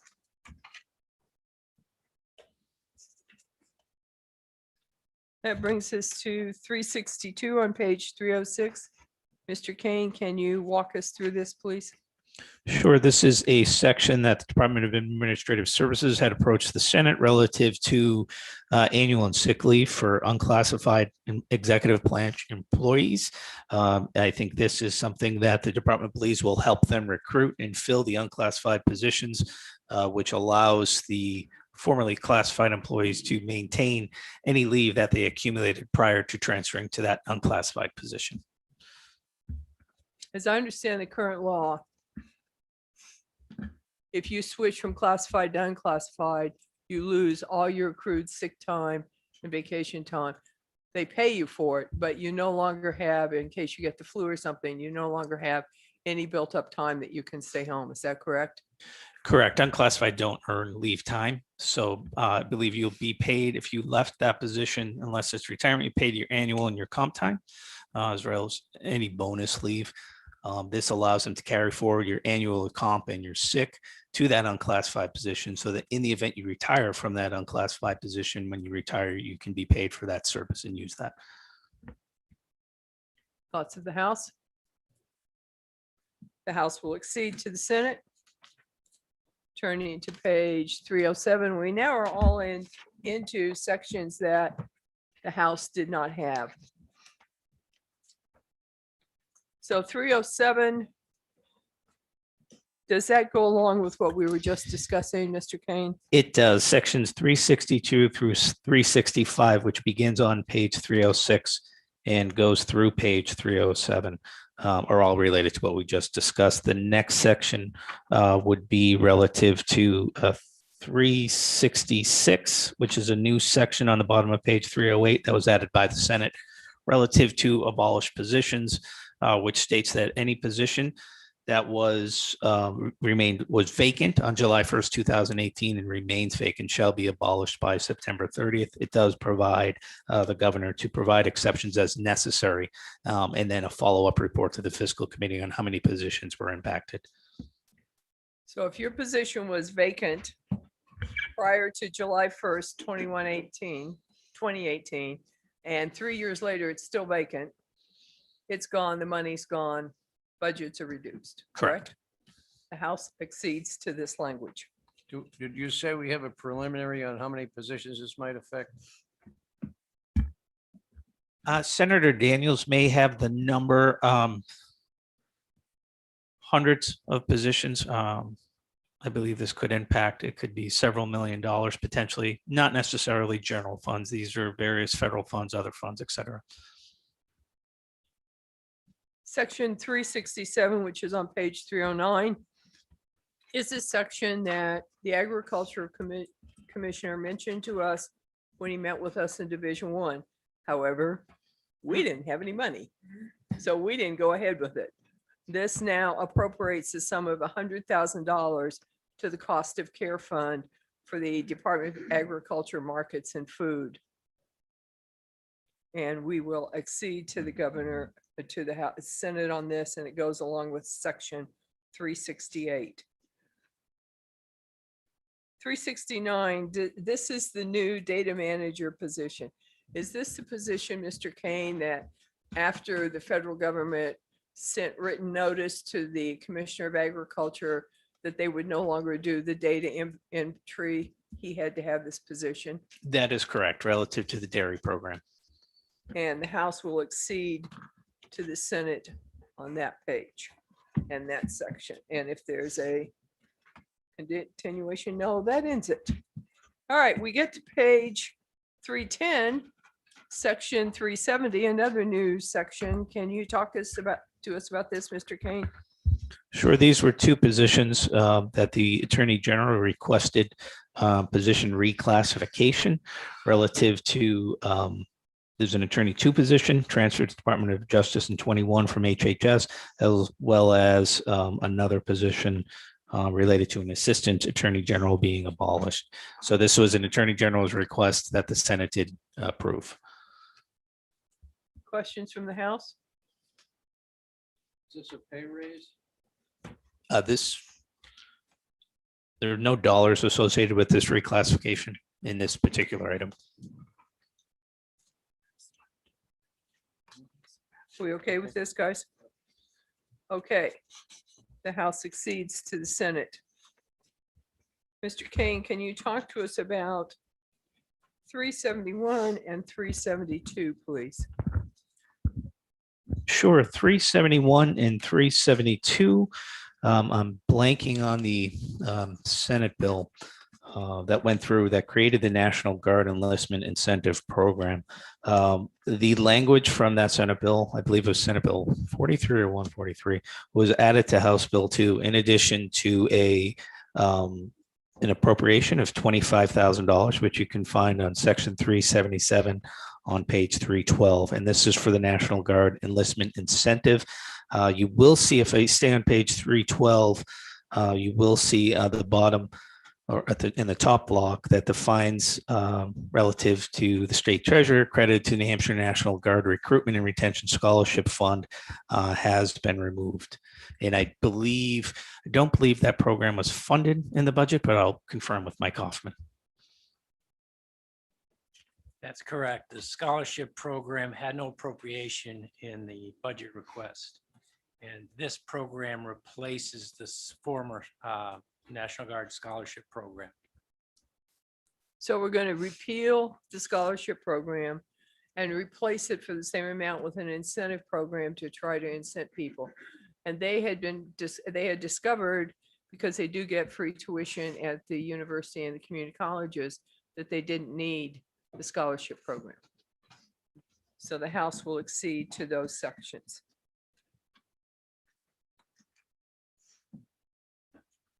Mr. Kane, we are on Page 313. So that will take you. 313, and we have to shift this. And now we have some new sections from the insurance department that the House did not see.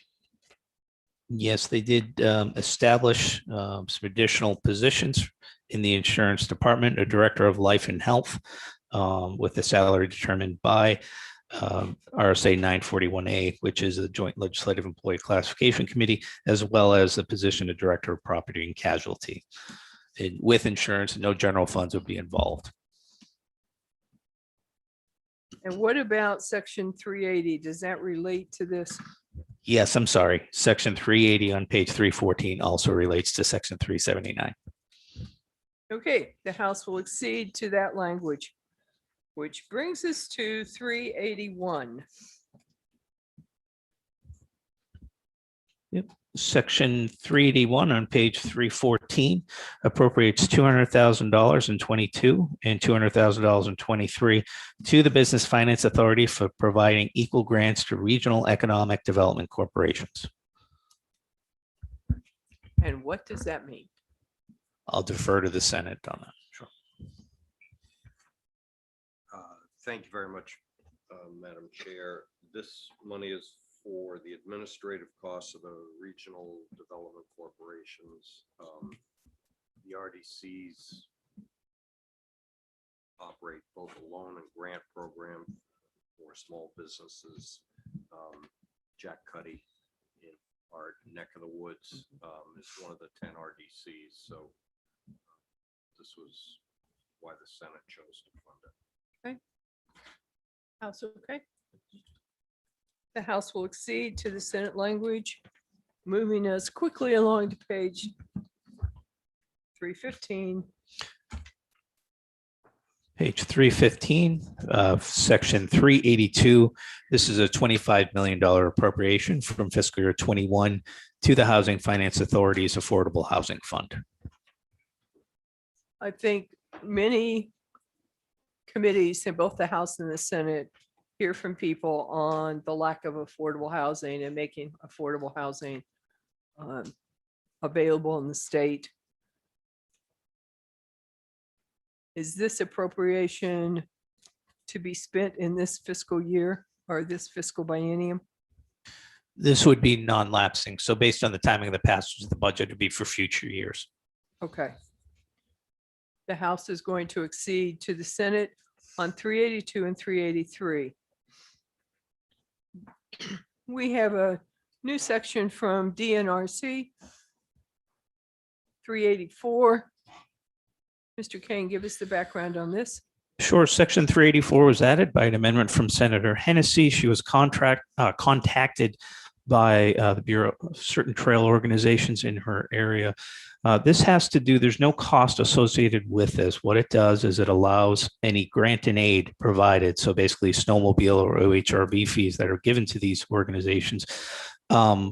It caps what they can be used for. It moves that cap from, in some instances, 60 to 70% up to 90%. And so it's no additional funds. It's just how the funds may be used and granted to those organizations. Representative Umberger. Thank you. Mr. Kane, the way it's written, it says it's only for OHRV trails. Is that a mistake, or are we, because there are snowmobile trails that do not follow OHRV rules. So I'm a little concerned that if it's only OHRV, that's one thing. But if it's both, then obviously I like it. Better than you like it now? Yeah. I would have to say it's not. Mr. Kane, what is your thought? Sure, we can talk to Senator Hennessy to just ensure that that was not a mistake, that it was intentional. And I'll have to do a statutory search relative to the definition of OHRV trails. Or Mike Hoffman might be able to add something. Yes, this amendment was intended to be specific to HRVs and not not both, just OHRVs. Do you know why? I do not know why, but I do know initially it was drafted with both, and then it was changed to be only applying to OHRVs. Representative Umberger, would you like to hold on this while you do a Well, little research? while I get annoyed, yes. Okay, we'll hold on Yes. this so you don't get annoyed. Oh, this next one is dandy. I keep waiting for Hudson to get $20,000 from the state. Okay, can you explain this to me?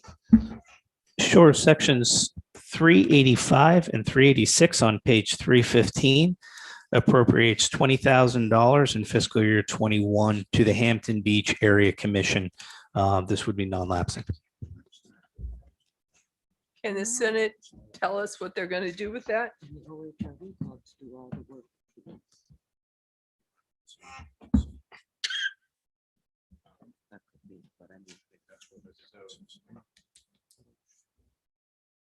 Senator Morris is not in the room, but this was something that was brought forward to him by the Hampton Beach Commission and the Senate went along. Representative Weiler. I think I remember something about electrical connections. No, that was in the parks. We took that out, and paid for it with ARPA money.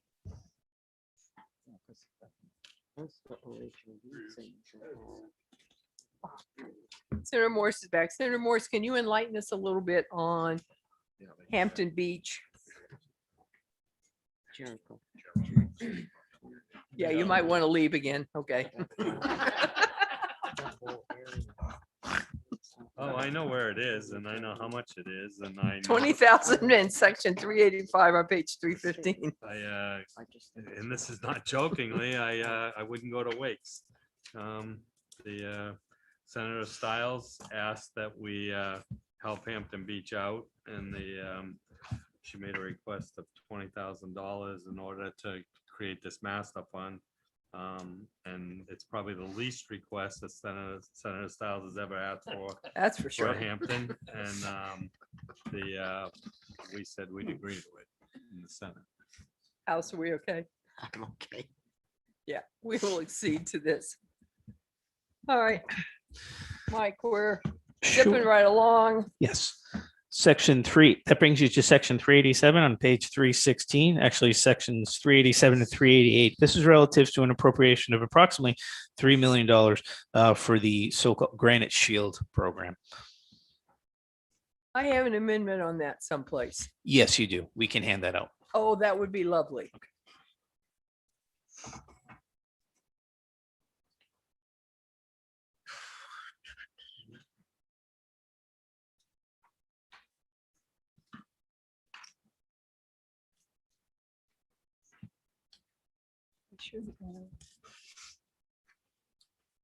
I don't even have to read this. I know exactly what it says.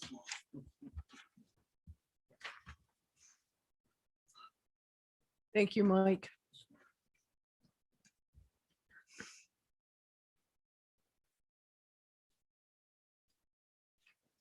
Okay, basically what this does is it confirms and expands into the section that's added on page 2. Granite Shield is used to help law enforcement cut down on drugs in our state. And the legislature believes it should cover the entire program. Because once the arrest is made, many of those people use public defenders. That money is paid out of the Judicial Council. And we have in the past, if you brought in a grant that wasn't in the budget, provided 5% of the grant to go to public defenders so that Judicial Council would not have to come back to fiscal and say, well, you didn't fund me again. So this section 2 makes it clear that for Granite Shield, 5% of any additional funds, not just federal grants, will go to the public defender so that there is defense without running that budget into the red. Senator Question. Bradley. Yes, thank you very much. So if I'm understanding this amendment correctly, this would not subtract anything from the initial, I think it's $3 million grant, but it would be any additional funds over and above that that would go toward the public defender. Is that correct? I'm going to, Mr. Landrigan kindly wrote this, and I'm going to let him give you an answer that will be 100% correct instead of me just agreeing and turning it out it wasn't. I would say the way this is drafted, the 5% would be from the appropriation in section 387. If the intent would be to have an additional, it's approximately $150,000 is the 5% is what that represents. That would be above and beyond the 3 million already in House Bill 2. I'm okay with that if you guys are okay with that. Senator Rosenwald. I have a question about the insert language. Does this mean that if the Judicial Council came to fiscal and said, we need another $100,000 of general funds to pay for indigent defense, if we gave it to them, they'd be putting $5,000 into that fund? So we would be transferring general funds from just one place to another? To the best of my knowledge, Judicial Council does not have dedicated funds. So it goes into their budget line items for general funds. Yeah, so in this instance, what would happen, Senator, is of the, just assume 3 million, the 5% is deducted from this new $3 million. That would provide an additional $150,000 to the Judicial Council over and above what's budgeted in House Bill 1. So it should alleviate the need for them to come to fiscal for that 150.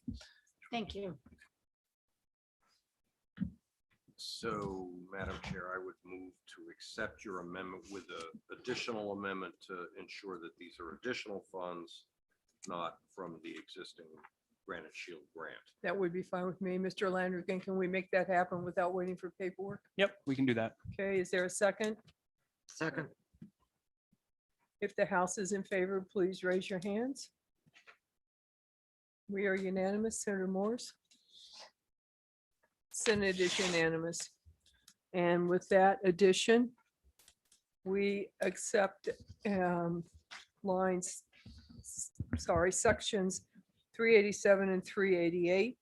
And it brings us to section 389, the Fire Standards and Training and Emergency Medical Services Fund, which Correct. continues on page 317. Yes, section 389 goes along with 390. And to summarize those two actions, the first section 389 appropriates an additional $300,000 a fiscal year into the Fire Standards and Training and EMS Fund from the general fund. So that's a general fund cost that's reflected in the Senate surplus statement. Section 390, as a result of those additional funds, section 390 appropriates $200,000 from the fire fund, which has now just been received that additional 300. And that is specifically for the purpose of funding additional part-time instruction and providing discounts to those fire departments that are sending trainees here. So this avoided a need for tuition increase. Representative Bumberger, this is your team. I understand you are in agreement with this. Absolutely. The House will accede to the language in these two sections, which brings us, Mr. Kane, to section 391. I sense another yippee coming out of Representative Bumberger. Sure. Section 391 is a general fund transfer to the highway fund of $50 million in fiscal year 22. As Senator Moore stated, the Senate revenue estimates were higher due to collections in April and projected collections in May and June. That left a significant sum in the general fund at the end of 22, which the Senate decided to transfer to the highway fund since the highway fund ending balance was under $1 million projected at the end of 23. This shores up the highway fund. Senator Morse. Yeah, it's probably worth making the point here because I read an article about how much money the Senate had in 21. There's $50 million we put into the highway fund here. The next line that you're going to read about is $7 million we put into the highway fund, which will free up an additional, in total, $29 million in the highway fund when they work with Washington on that line. Along with that, it was mentioned earlier that there's money in the Education Trust Fund. It's about 24 million until we pass something that lottery asked us to do. And there's 155 million plus, because I do believe revenues are going up, going to be in the rainy day fund. So when people are looking for where hundreds of millions of dollars ended up, I wouldn't just look to the spend lines. The Senate spent a lot of time trying to fill buckets that will protect money for the future. And this is one of them. And I think everybody knows the highway fund is broke until we do this. In this, I'll add to that, with every car getting, seems like better mileage every year, hybrid cars, all electric cars, we're not getting the gas tax we used to get, which was what filled the highway fund. And then last year, we had people who just didn't commute. We all stayed home, not just in this state, but in other states. We used to have a lot of people ride from here to Massachusetts and back and forth. And that was big income for the highway fund, and that was entirely gone. Senator Morse. I would just suggest, I made this clear earlier, that Representative Major send his program to the federal government because they're contemplating fixing that electric car situation, and Representative Major's program, I think, would work nationally. So if he were to send it there, they're looking for a funding source right now. So I'm sure you could send it to the US senators and it probably would work to solve the problem they're trying to solve. Yep. Representative Major, for those of you who don't know, has spent hours trying to Years. work out how to make road repairs and bridge repairs equitable as we go to hybrid and electric vehicles. So he's to be commended for that. The House will accede to section 391.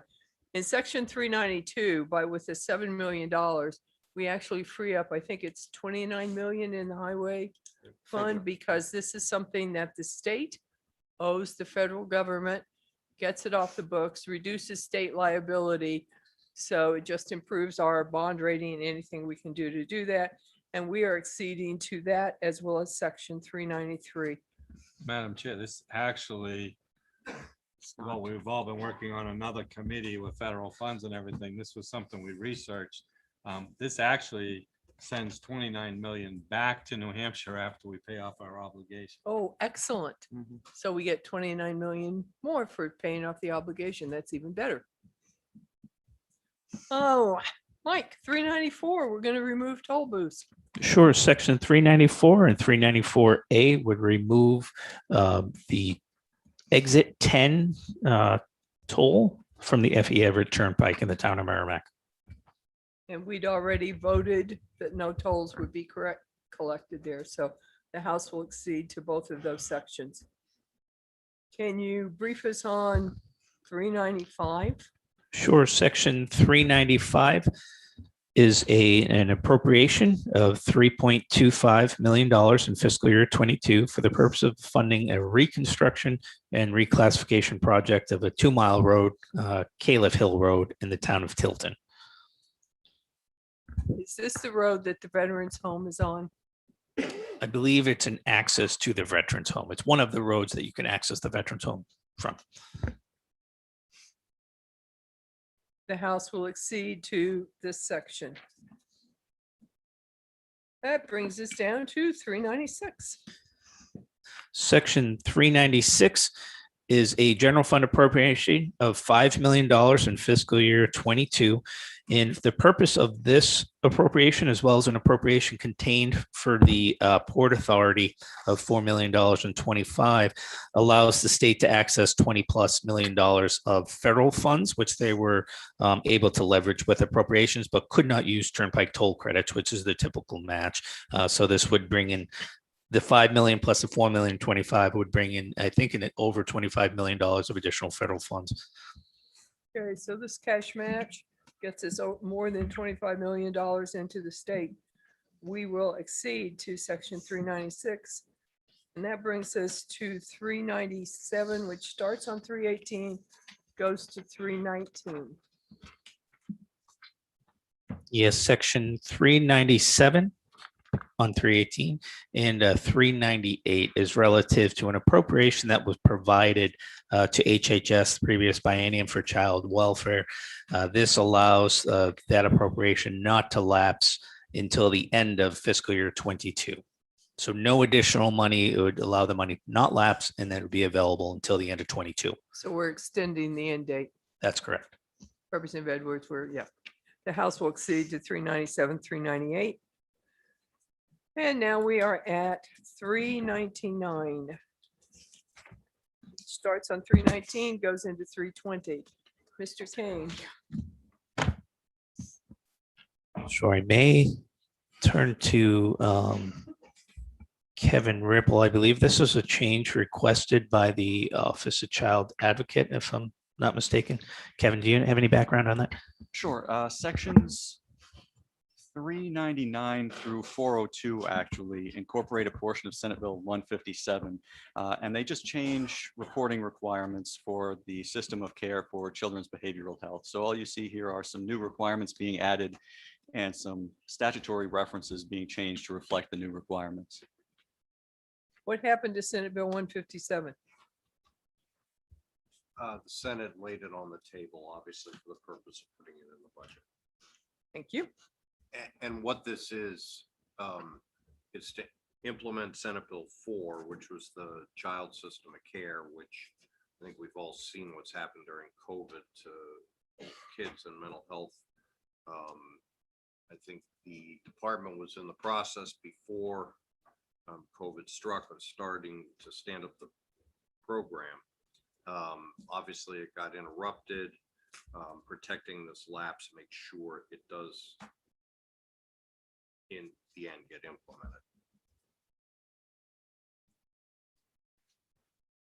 Representative Edwards, would you like to join us at the table? Representative Umberger had to step out.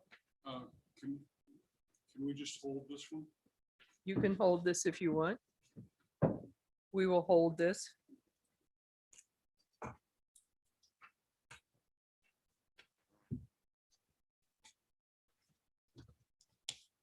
Okay. So that brings us to page 321, Mike. Yes. I don't know what's on 321. Oh, well, we have some Sections. more. Yes, system of care goes all the way to section 402. So those will be put on hold. Do you want to hold all those, Representative Edwards? Yes, please. Okay. Yep, sure. That will bring you to sections 403 and 404, which is an additional appropriation to HHS for their contracts and procurement unit. It's 8 full-time classified positions. It's the sum of about, in total funds, about $1.4 million appropriated for that purpose. What is the pleasure of the House? Like to hold. Representative Edwards would like to hold 403 and 404. That will Okay. bring us to page 322. Yes, so page 322, Senate sections 405 through 407 is relative to the Supplemental Nutrition Assistance Program, the SNAP Incentive Program. It is a $150,000 appropriation for the next biennium for the purpose of SNAP. I believe this has to do with fresh fruits and vegetables at farm stands.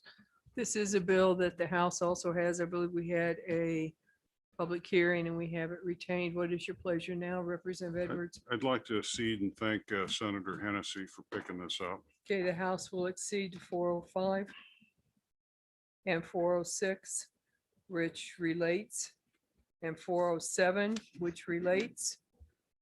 And that turns us to page 323.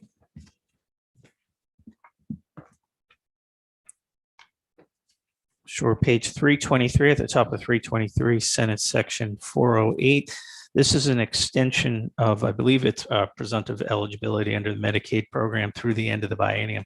That was requested by the department. Actually, could I just? Sure, offer Kevin further can clarify. explanation? Yeah, this one actually relates to access to the state's behavioral health system. Back in 2011, there was language put in statute for budgetary reasons saying that access would be limited to available appropriations. But the language that passed also included a prospective repeal. So originally 2 years later, that language was to be repealed and access would once again be unrestricted. For budgetary reasons, every 2 years, the state has extended the repeal date. So by not including this language, the House would have allowed the repeal to go into effect, and the Senate once again extends it for another 2 years. Representative Edwards. We discussed this in Division 3, and we thought that all good things must come to an end, and we were willing to let this end. The Senate has differed. Do you want to hold? We can hold.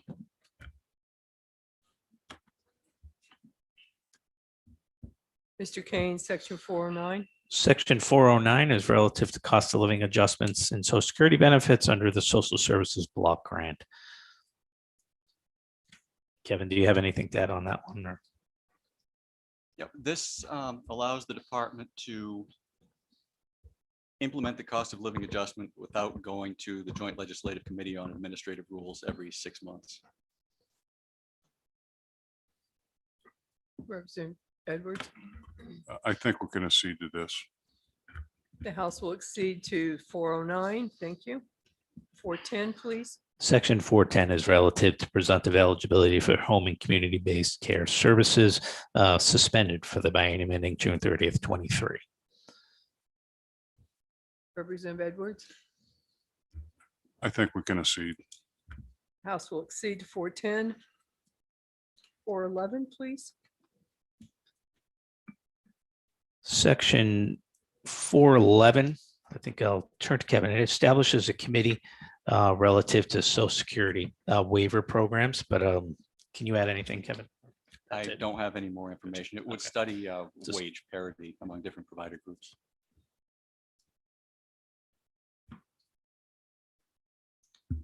I don't remember any discussion on this, so I'd like to hold, please.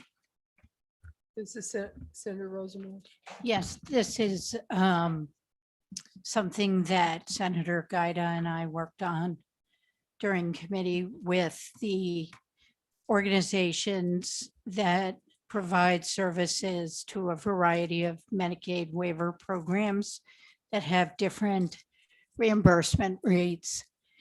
And sometimes they're providing the same service, but getting paid differently because of what division they're in of the department. And it would just establish a committee to look at what rate parity for the same services would look like. So if I may, we're not spending any money here. We're just studying it and coming back with recommendations. If that's the case, I'm fine. Correct. I'm fine with that. Thank you. Okay, the House will exceed on section 411, 412, transitional housing beds. Sections 412 and 413, which begins on page 324, appropriate $6 million in 21 for the purpose of funding new transitional housing beds for patients with complex behavioral health conditions. In addition, any unspent funds from previous appropriations, so the previous biennium, which I think can amount to up to $2 million, will also be available for the department. Okay, the House will exceed on those two sections. 414, please. Sections 414 and 415 are the necessary sections to effectuate the non-lapsing of state loan repayment program funds in 21 in order to fund 22 and 23 House Bill 1 appropriations. So we're okay. We will exceed to 414 and 415. Okay.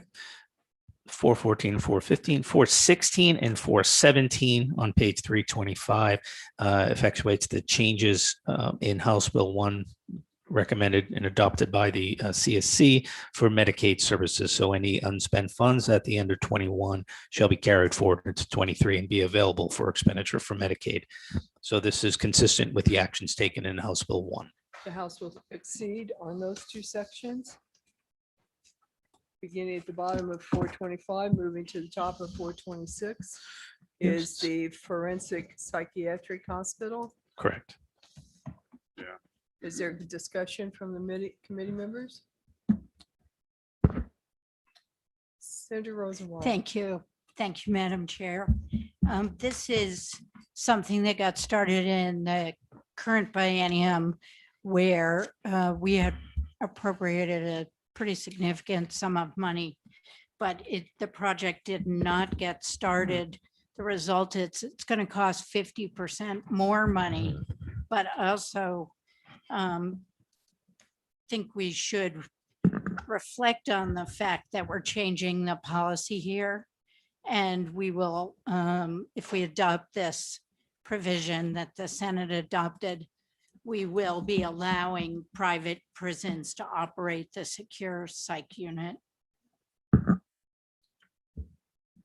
The House side Representative Edwards, you have something to say? I'm interested in hearing what Senator Bradley has to say. I would just point out that when Division 3 heard this, we decided it was a pretty big project and we didn't have enough time to decide in our normal business. So we held this issue over and met in a joint hearing with Public Works and HHS afterwards. I think as a result of that hearing, we learned a lot, and I believe the department has made a lot of improvements to their plan. But we dismissed it without prejudice, hoping that the Senate could use our information. So Senator Bradley and Senator Morris, however you want to go, please go. Well, there's a lot going on. Do I have to hold this button? If you press that down, it stays on. Okay, there's a lot going on here. First of all, we did have more money in the Senate. So there was 8.7 million appropriated in the last budget. So we chased down admin services to find out what work had been done on this because we got presented several numbers in the Senate. One was the number to construct the project, and two was a number to operate the project. So as Senator Rosenwald suggests about whether private companies can operate or not operate the forensic hospital, no decisions have been made on this. Actual construction isn't even gonna get to that point till sometime next year that we can, do this. But reality is, we were presented numbers that were $1 million a person, which did not seem right in the Right. Senate phase. Right. So we basically said, we believe we can come back. The same thing we're all doing with the Sununu Center, to be honest with you. Yes, sir. We don't believe that's appropriate, what's being spent.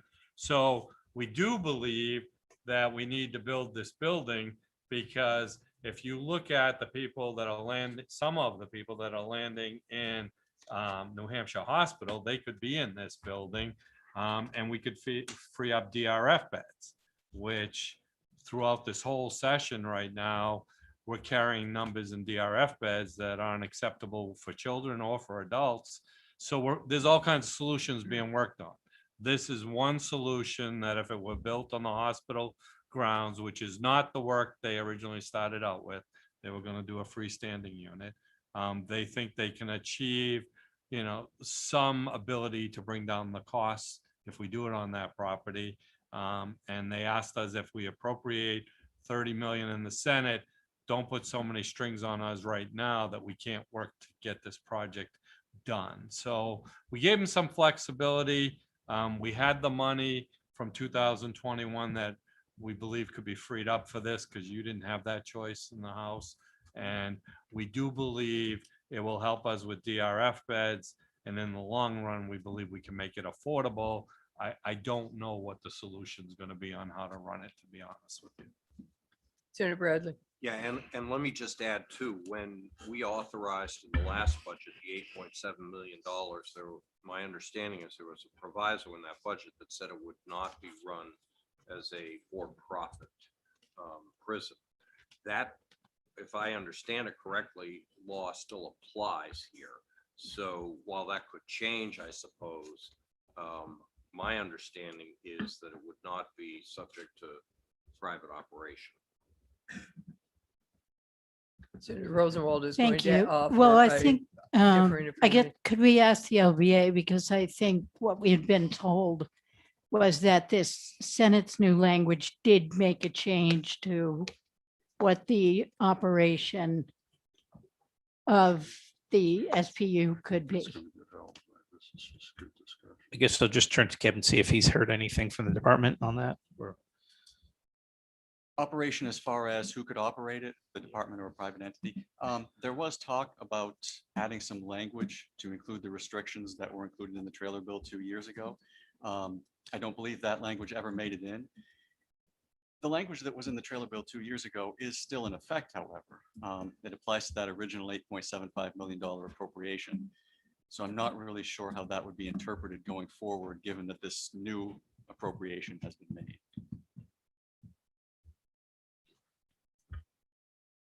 Senator Morse. Yeah, I'll be honest with you, you're gonna be back here debating it, because the numbers that were presented to the Senate were 27 million for 25 beds, 50 million for 60 beds. None of us in the Senate thought those numbers made any sense. And I think we have to come back and figure out, let's get the construction going on this, because DRF beds are tough to come by in the state of New Hampshire. And if we can pull them out of New Hampshire Hospital and use this, I think it's a part of the solution, but I believe the legislature is going to have to figure out how to operate it. I'm not willing to take anything off the table, and I'm not suggesting anything was put on the table, because it wasn't. What was in the last budget, I didn't participate in, so I don't know.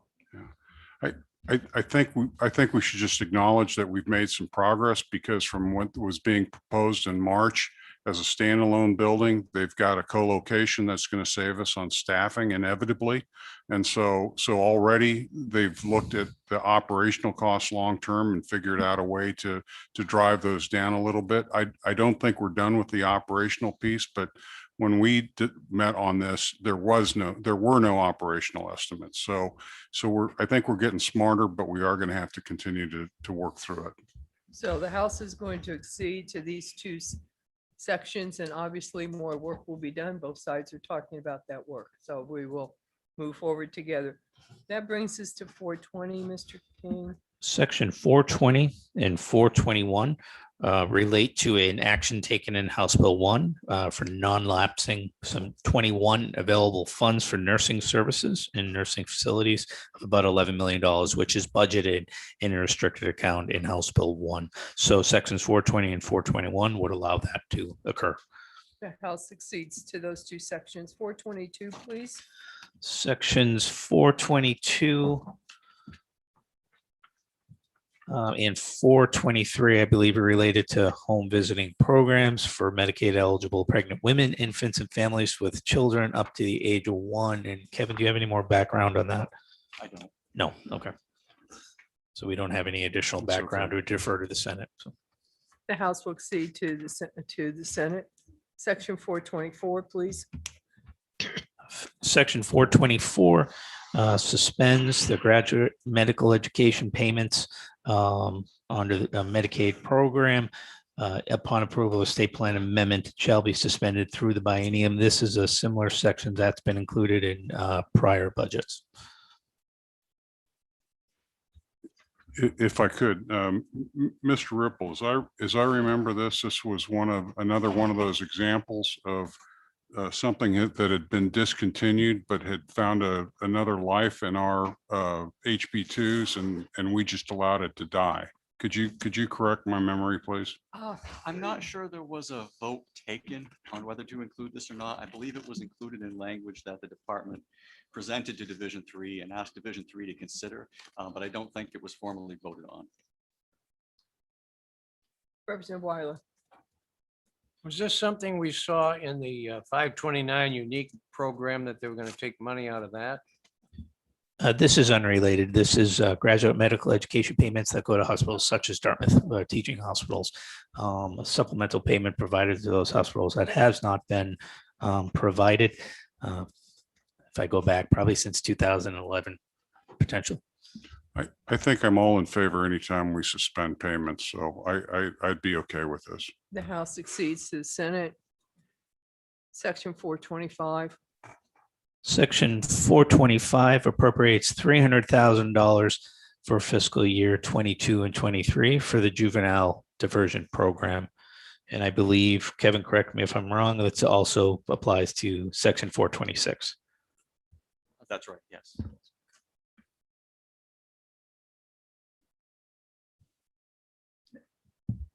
So on, Representative Edwards, did you have a question? thank you, Madam Chair. Division 3 did not discuss this, so I don't know what the program parameters are around this. And so acceding to this would be to rely on the Senate's judgment that this is money well spent and that there are metrics showing success.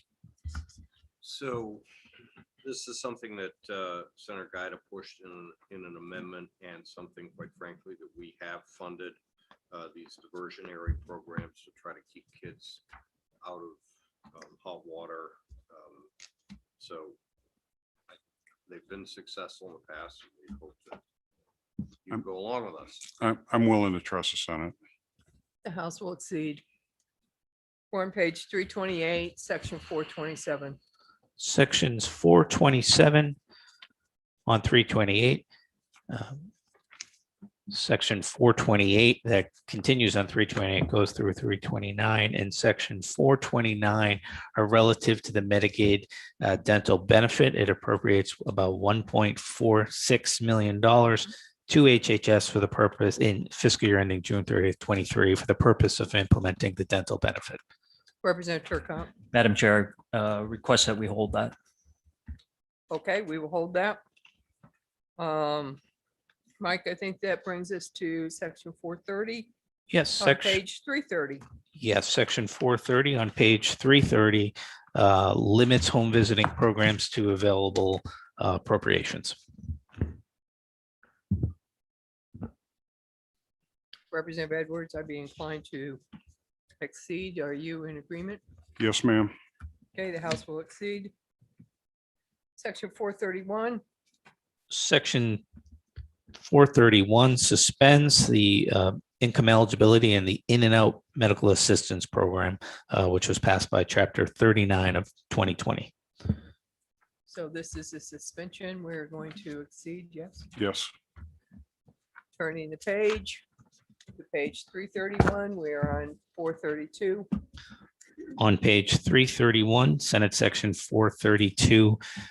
This is relative to the Medicaid to Schools program. You remember in House Bill 1 that there was a $15 million a year reduction to the Medicaid to Schools program based on current expenditures of those federal funds. The department does have the ability to go back to fiscal committee to accept and expend those federal funds.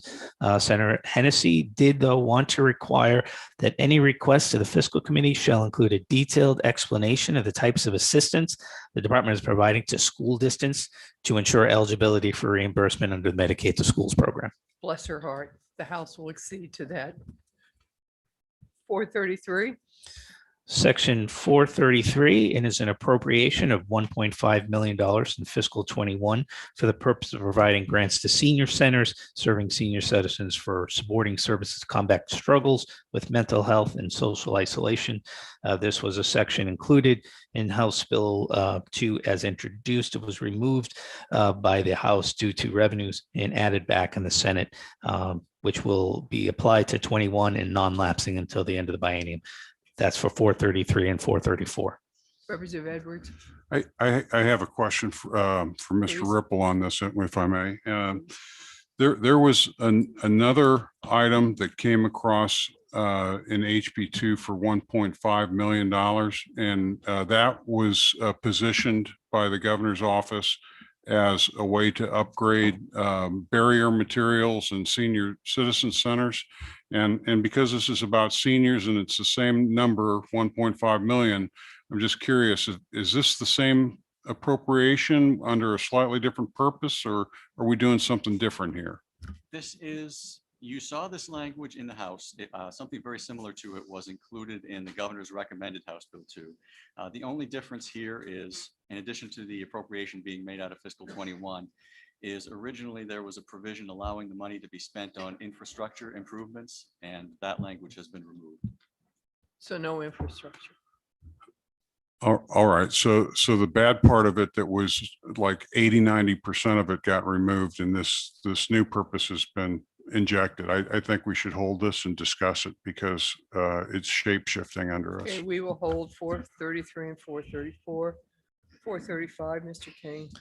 Sure. 435 is an appropriation in 21 of the Veterans Home Master Plan update. This initially was included in House Bill 25. It was removed which is the capital budget. It was removed by the Public Works Committees, and instead the Senate included this as a 21 appropriation. I don't think this should have been bonded, so the House will accede to this. So that includes sections 435 and 436 on the bottom of page Yes. 331. Correct. 437, we're going to pay off the mortgage.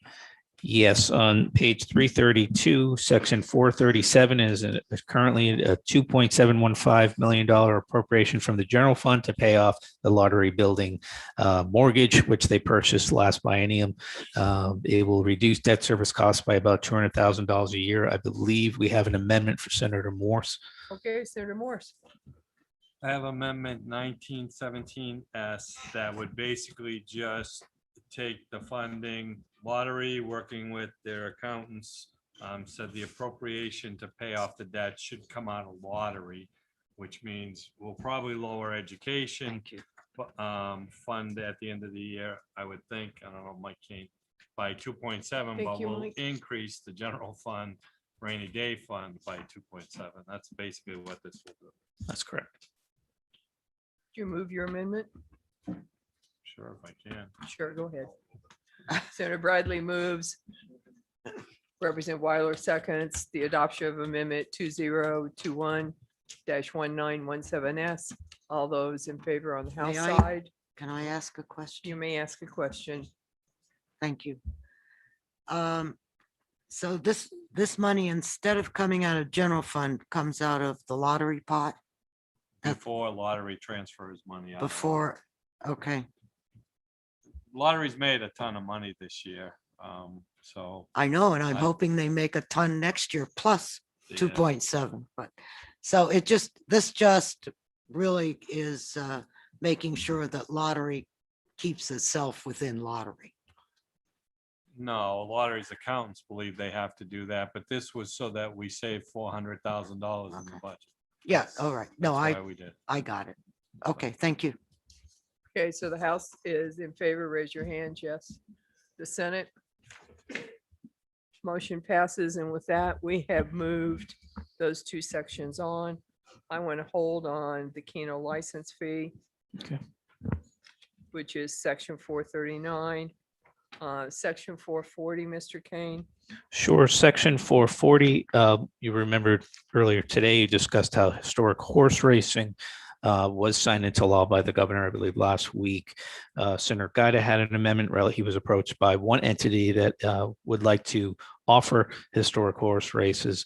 And as a result of that, they did want to bump out the date. So someone who was operating as of May 1st, 21, just so they could be captured by that new game.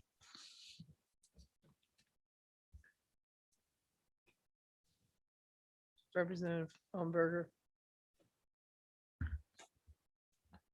I'm not sure why we need a date in there at all.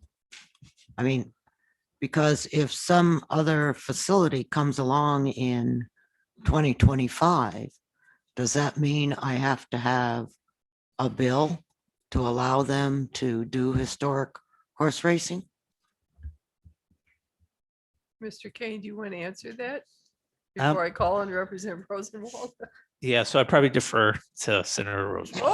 Okay, Senator Rosenwald. I think that in this language is just kind of a stop and limit the licenses just for 3 years while we establish historic Okay. horse racing, We can look into that. I think. You're right, Cindy. I Okay. forgot. Yeah. Representative Weiler. I think we passed this historic horse racing. And now if we throw any more stuff in, it is liable to be a conflict in the language. I would just as soon take all this out of the HB2 because we've passed a bill in both House and Senate for historic horse racing. I don't want to confuse it any further. Normally, OLS will make sure there's no conflict between HB2 and whatever might have passed in some other legislation. Am I correct? We That's will- correct. Section The 441. Senate has asked to put this on hold. That is 440 and 441. And 442 as well And gets captured. 442, thank you.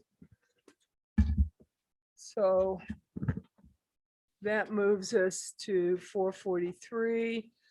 And the House will accede to the Senate language. I removed that money reluctantly when we were in Division 1, but I needed to fund training in our prisons, which had been zeroed out. So I'm glad to see 443 and 444 back. That brings us to 445. Does anybody, we've looked at this lot. Does anybody need discussion of these sections?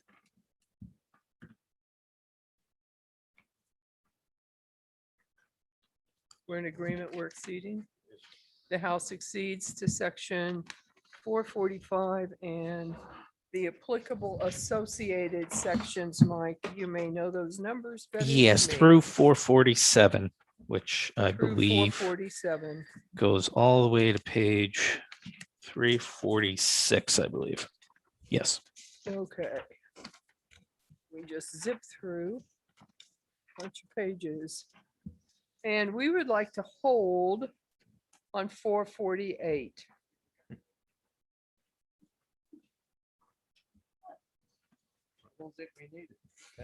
No, we did not.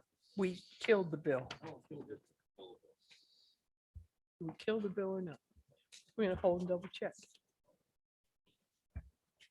I know you can't. You're just hurting us. We did kill the bill, No, I didn't don't we? believe you did. I checked it this morning.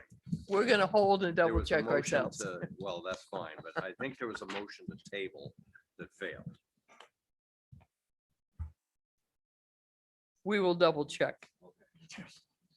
Aaron, can you do that for us? Well, The Woodsville bill. this is Rick Ladd's Woodsville Fire District bill. Can you tell me tomorrow? We're gonna hold it now. if we passed it or killed it or put it on the table or did something. Thank you. So we will just zip right past it with it on hold. Yes, and that will include section 449 and 450 as Yeah. well, and take you to section 451 through 460, which begin on page 348 at the bottom. And that is relative to establishment of two things, the micro enterprise fund as well as live venue assistance using using federal relief funds. Where are we on this?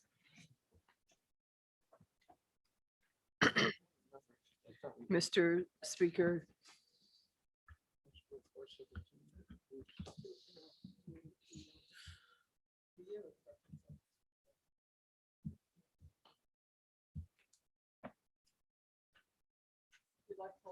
Tomorrow. Okay.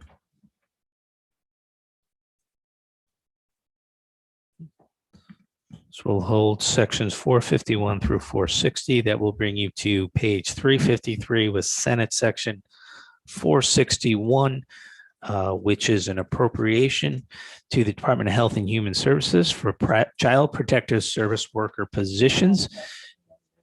In total, about $1.5 million over the biennium for those positions. I believe this was a floor amendment.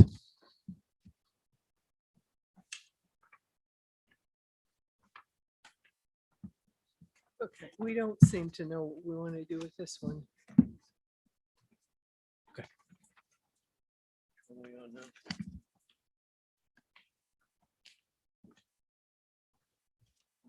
Mike, how many sections does this take in effect?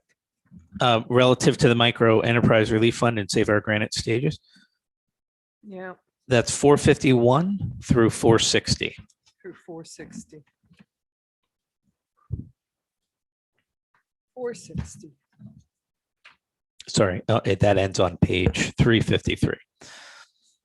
I had my book turned the wrong way up, so I couldn't find the section. Sorry about that. This printing has been interesting. All right, ladies and gentlemen. Exceed. What do we want to do? Are you on the child protective workers?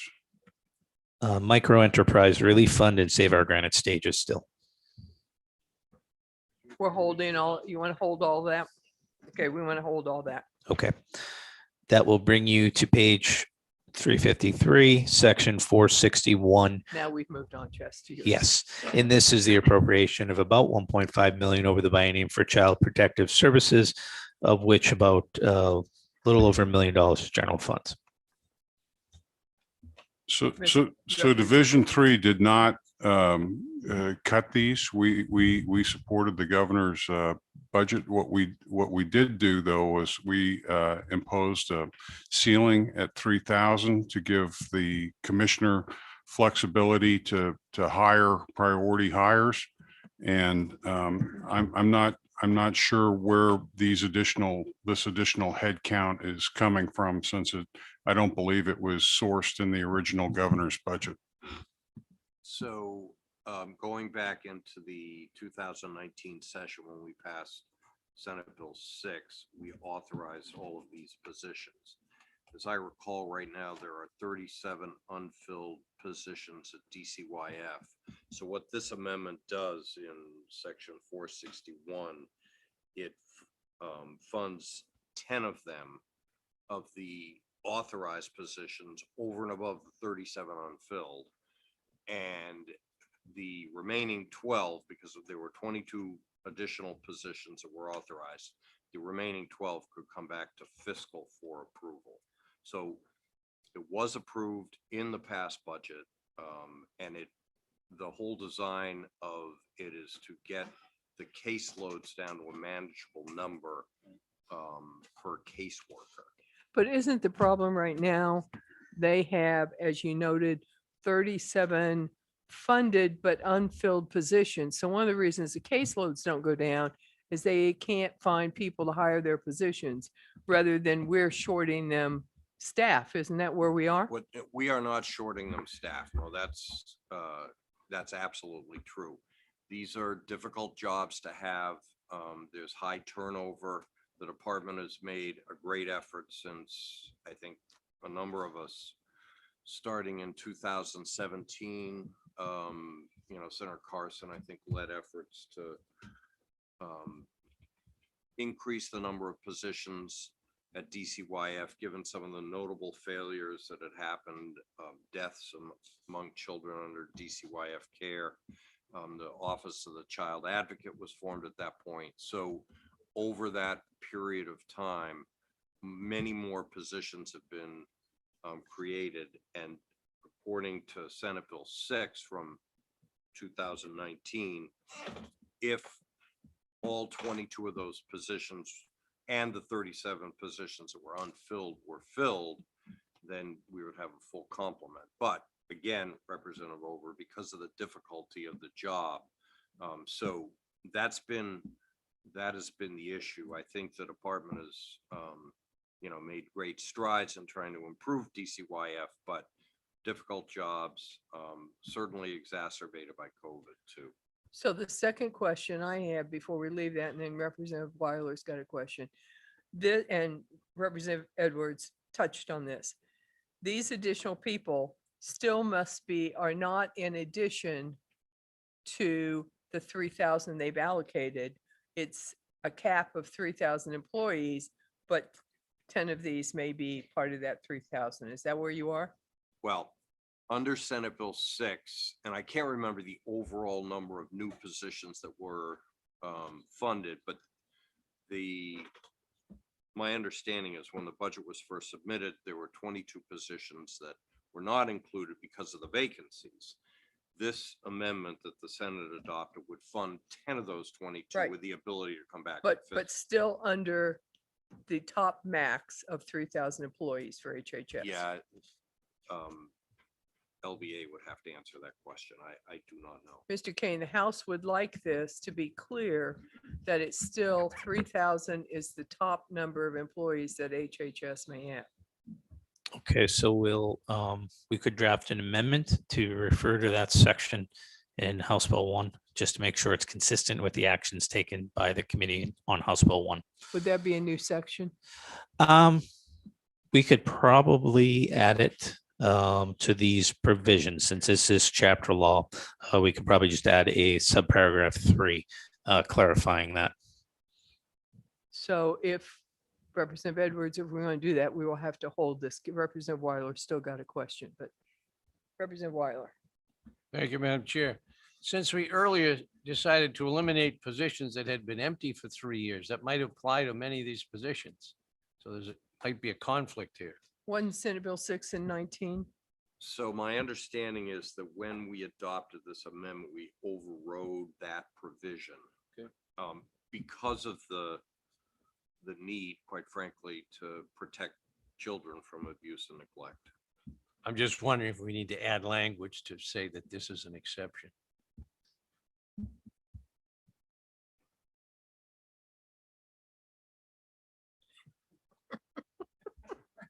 Mr. Kane, did we already do that? So you've adopted the section relative to abolish positions, which is a previous section. Just not off the top of my head. There is a, if you would like, when we're drafting the amendment here, we can reference that previous section relative to abolish positions just to make sure that this does not apply. Please. So we will hold this pending the amendment we're discussing, which is going to bring us to page 454. Yes, so the 354, 354. correct. Section 462.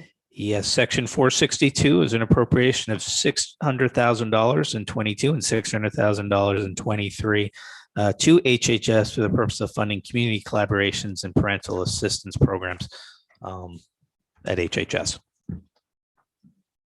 Representative Edwards, are we in agreement with this?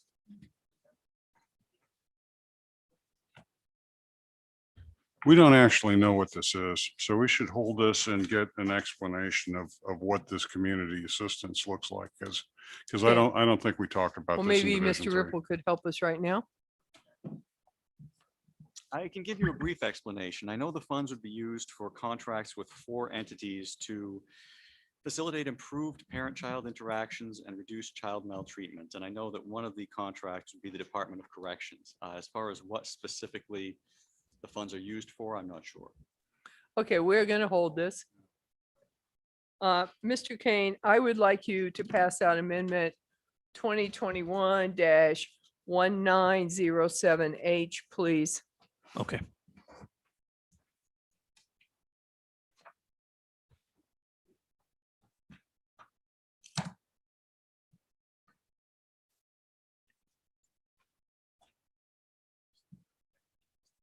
Jess, let Karen sit. It's not you.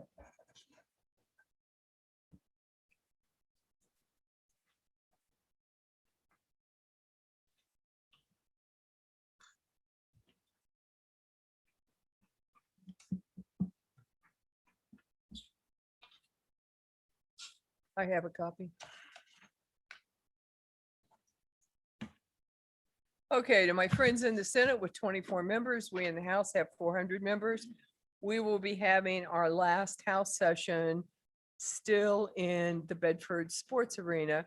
Now that the executive orders have expired, we have no way to pay House members their travel mileage to and from.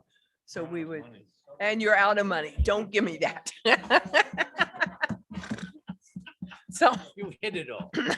Representative Weiler is going to move the adoption of this section, and Representative Umberger, who makes a long drive, is going to second that. Any discussion on the Senate side? We might have to recess to talk about it. Haven't done one of those yet. House members in favor? Senate members in favor? We appreciate that. Thank you very much. Mr. Kane, could we pass out amendment 2021-1932H, please? Yes. That shows good foresight. Didn't know we needed to do it. You know about this one. You didn't know about the last one.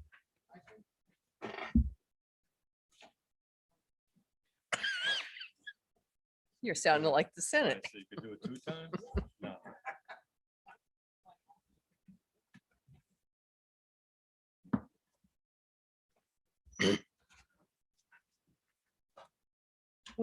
I haven't. When the adjutant general came to Division 1, he had cut the money to the Civil Air Patrol.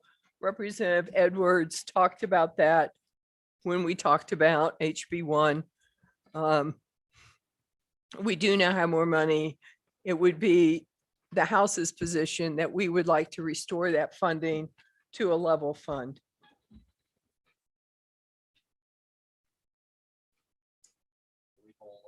You can hold on this. We will hold on this.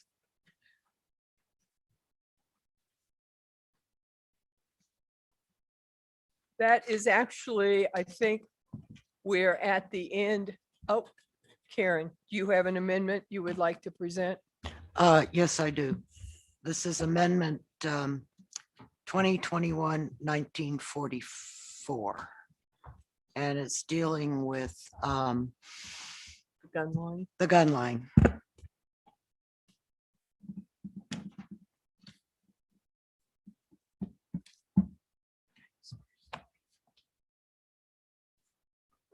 I think the hard copies of that one were left across the street, so we don't have to bring those back over. Sorry about that. No, No, no, it's not. it should be, but it isn't. Okay, so if you Yeah, could, we can wait till tomorrow on this. It's no big deal. I'd like to thank the House Chief of Staff for looking this up for me. If we could turn back to page 346. The House had originally said, hold on section 448. However, we have passed it. So now I wonder if we need this or we should delete it. I would hope that the Senate or the House would go along with this. It's very important to Senator Guy to. Well, I understand, but we passed the bill. We passed the bill, which His was bill. a Senate bill. Is it in law? And so Has It- not been signed into law yet. But it's going, No, do you it's think the suspended. governor is going to veto it? Can we hold on this so that? Okay, now the Senator Senate Morris would and I like to can talk hold. to- Now the talk Senate to- would like to hold on this section. Absolutely, my friend. So that we can talk to Senator Gaida. Yes, yes. Okay. About a lot of things. The time being 3:07, we have gone through our book. Both sides have said that they would like to hold on things. I would propose the following to see if it meets with your, do you have an amendment? Absolutely. Bring that amendment up. Yes. Do you have that? Sure, we just need the body worn dashboard. Body worn camera, sorry.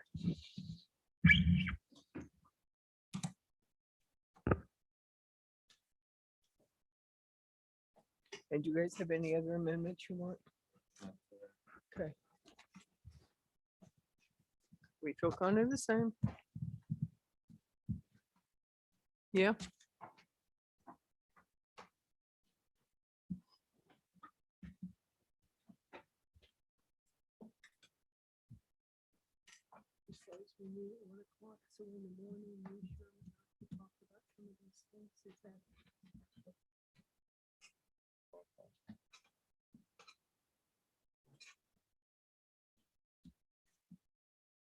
Thank you.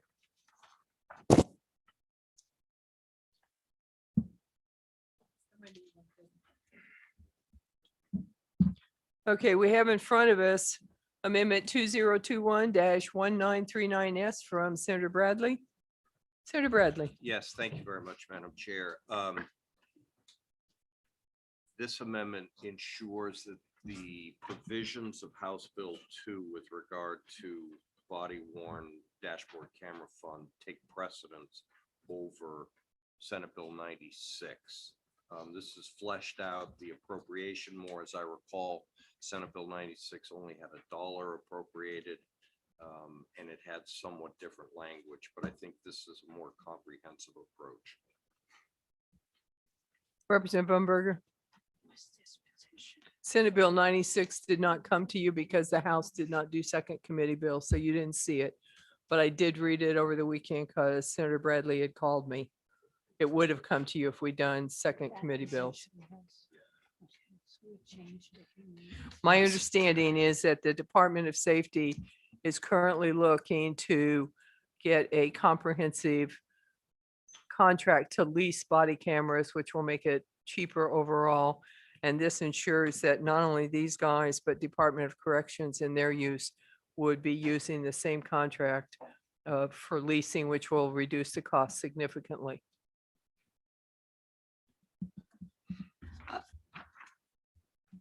I guess because I did not see SB 96. 96. I know. I telling you, this looks exactly like the language we already have in there, but it must not. My understanding is the only real change to the Senate version of HB 2 with regard to this is that the effective date ensures that this provision take precedence over what's in Senate Bill 96. It has July 1, 2021 at 12:01 a.m.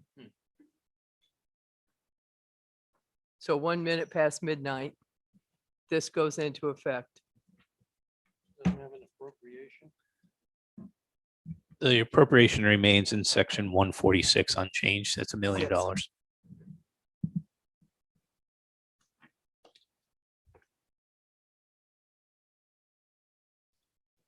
Mhm. Nope, that's okay. Take your time.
If it helps Representative Umberger, I didn't notice any changes except the addition of the RSA 612 reference in 145A, if I'm not mistaken.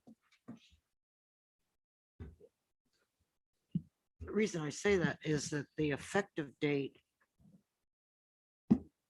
you had the effective date here, I think, of June 30th, 2021. That's the appropriation. That's the appropriations.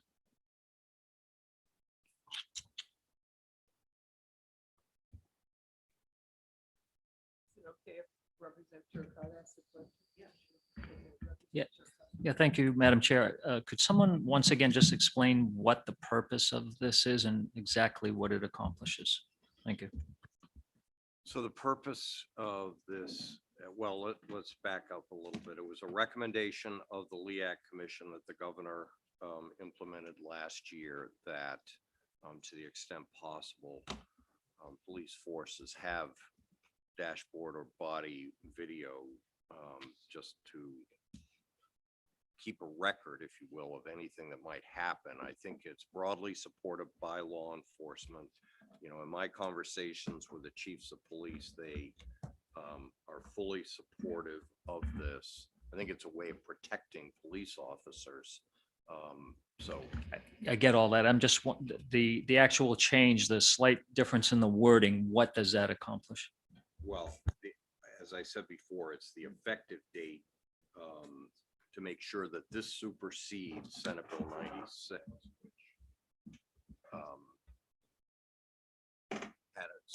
Had different language. And Senate Bill 96 would take effect on July 1st, usually at midnight. So by putting in the July 1st, 2021 at 12:01 a.m., that ensures that the House Bill 2 provisions take over that. I'm not having any problem with this. Okay, So do we have a motion to adopt So moved. 2021 Representative Umberger moves to adopt 2021-1939S and Representative Turcott seconds. House members, if you're in favor, raise your hands. Senate? We have adopted it. Do we have any more amendments this evening? Mickey, you said that we had, this other one has come over the 1944. Is that the one relative to Senate Bill 141? Yes. We don't have, it's still across the street. Oh, Sorry, okay. we didn't get it. Okay, fine. No problem. I I have, ask that that amendment be distributed to us so that we can talk to the sponsor of the bill. Karen, that's your amendment, yes or no? Yes. Actually, you can have the only copy that's here. I'll run you one.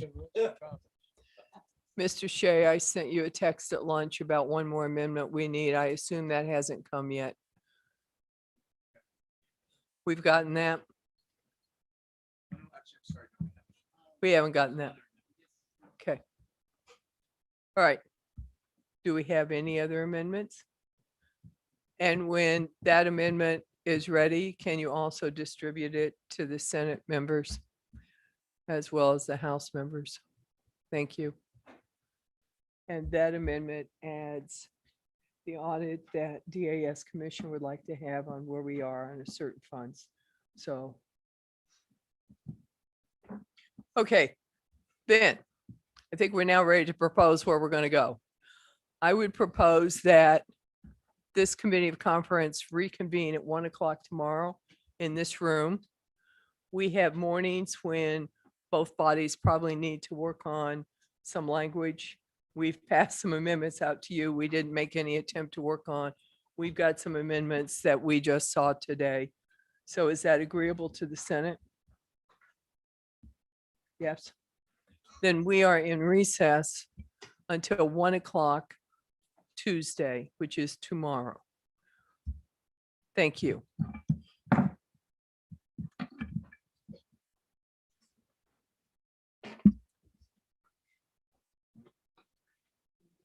Mike, are you gonna give us the shaded out version. You think we can get it in the morning?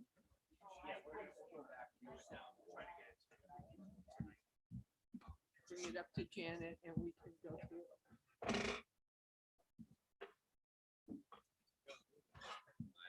Yeah.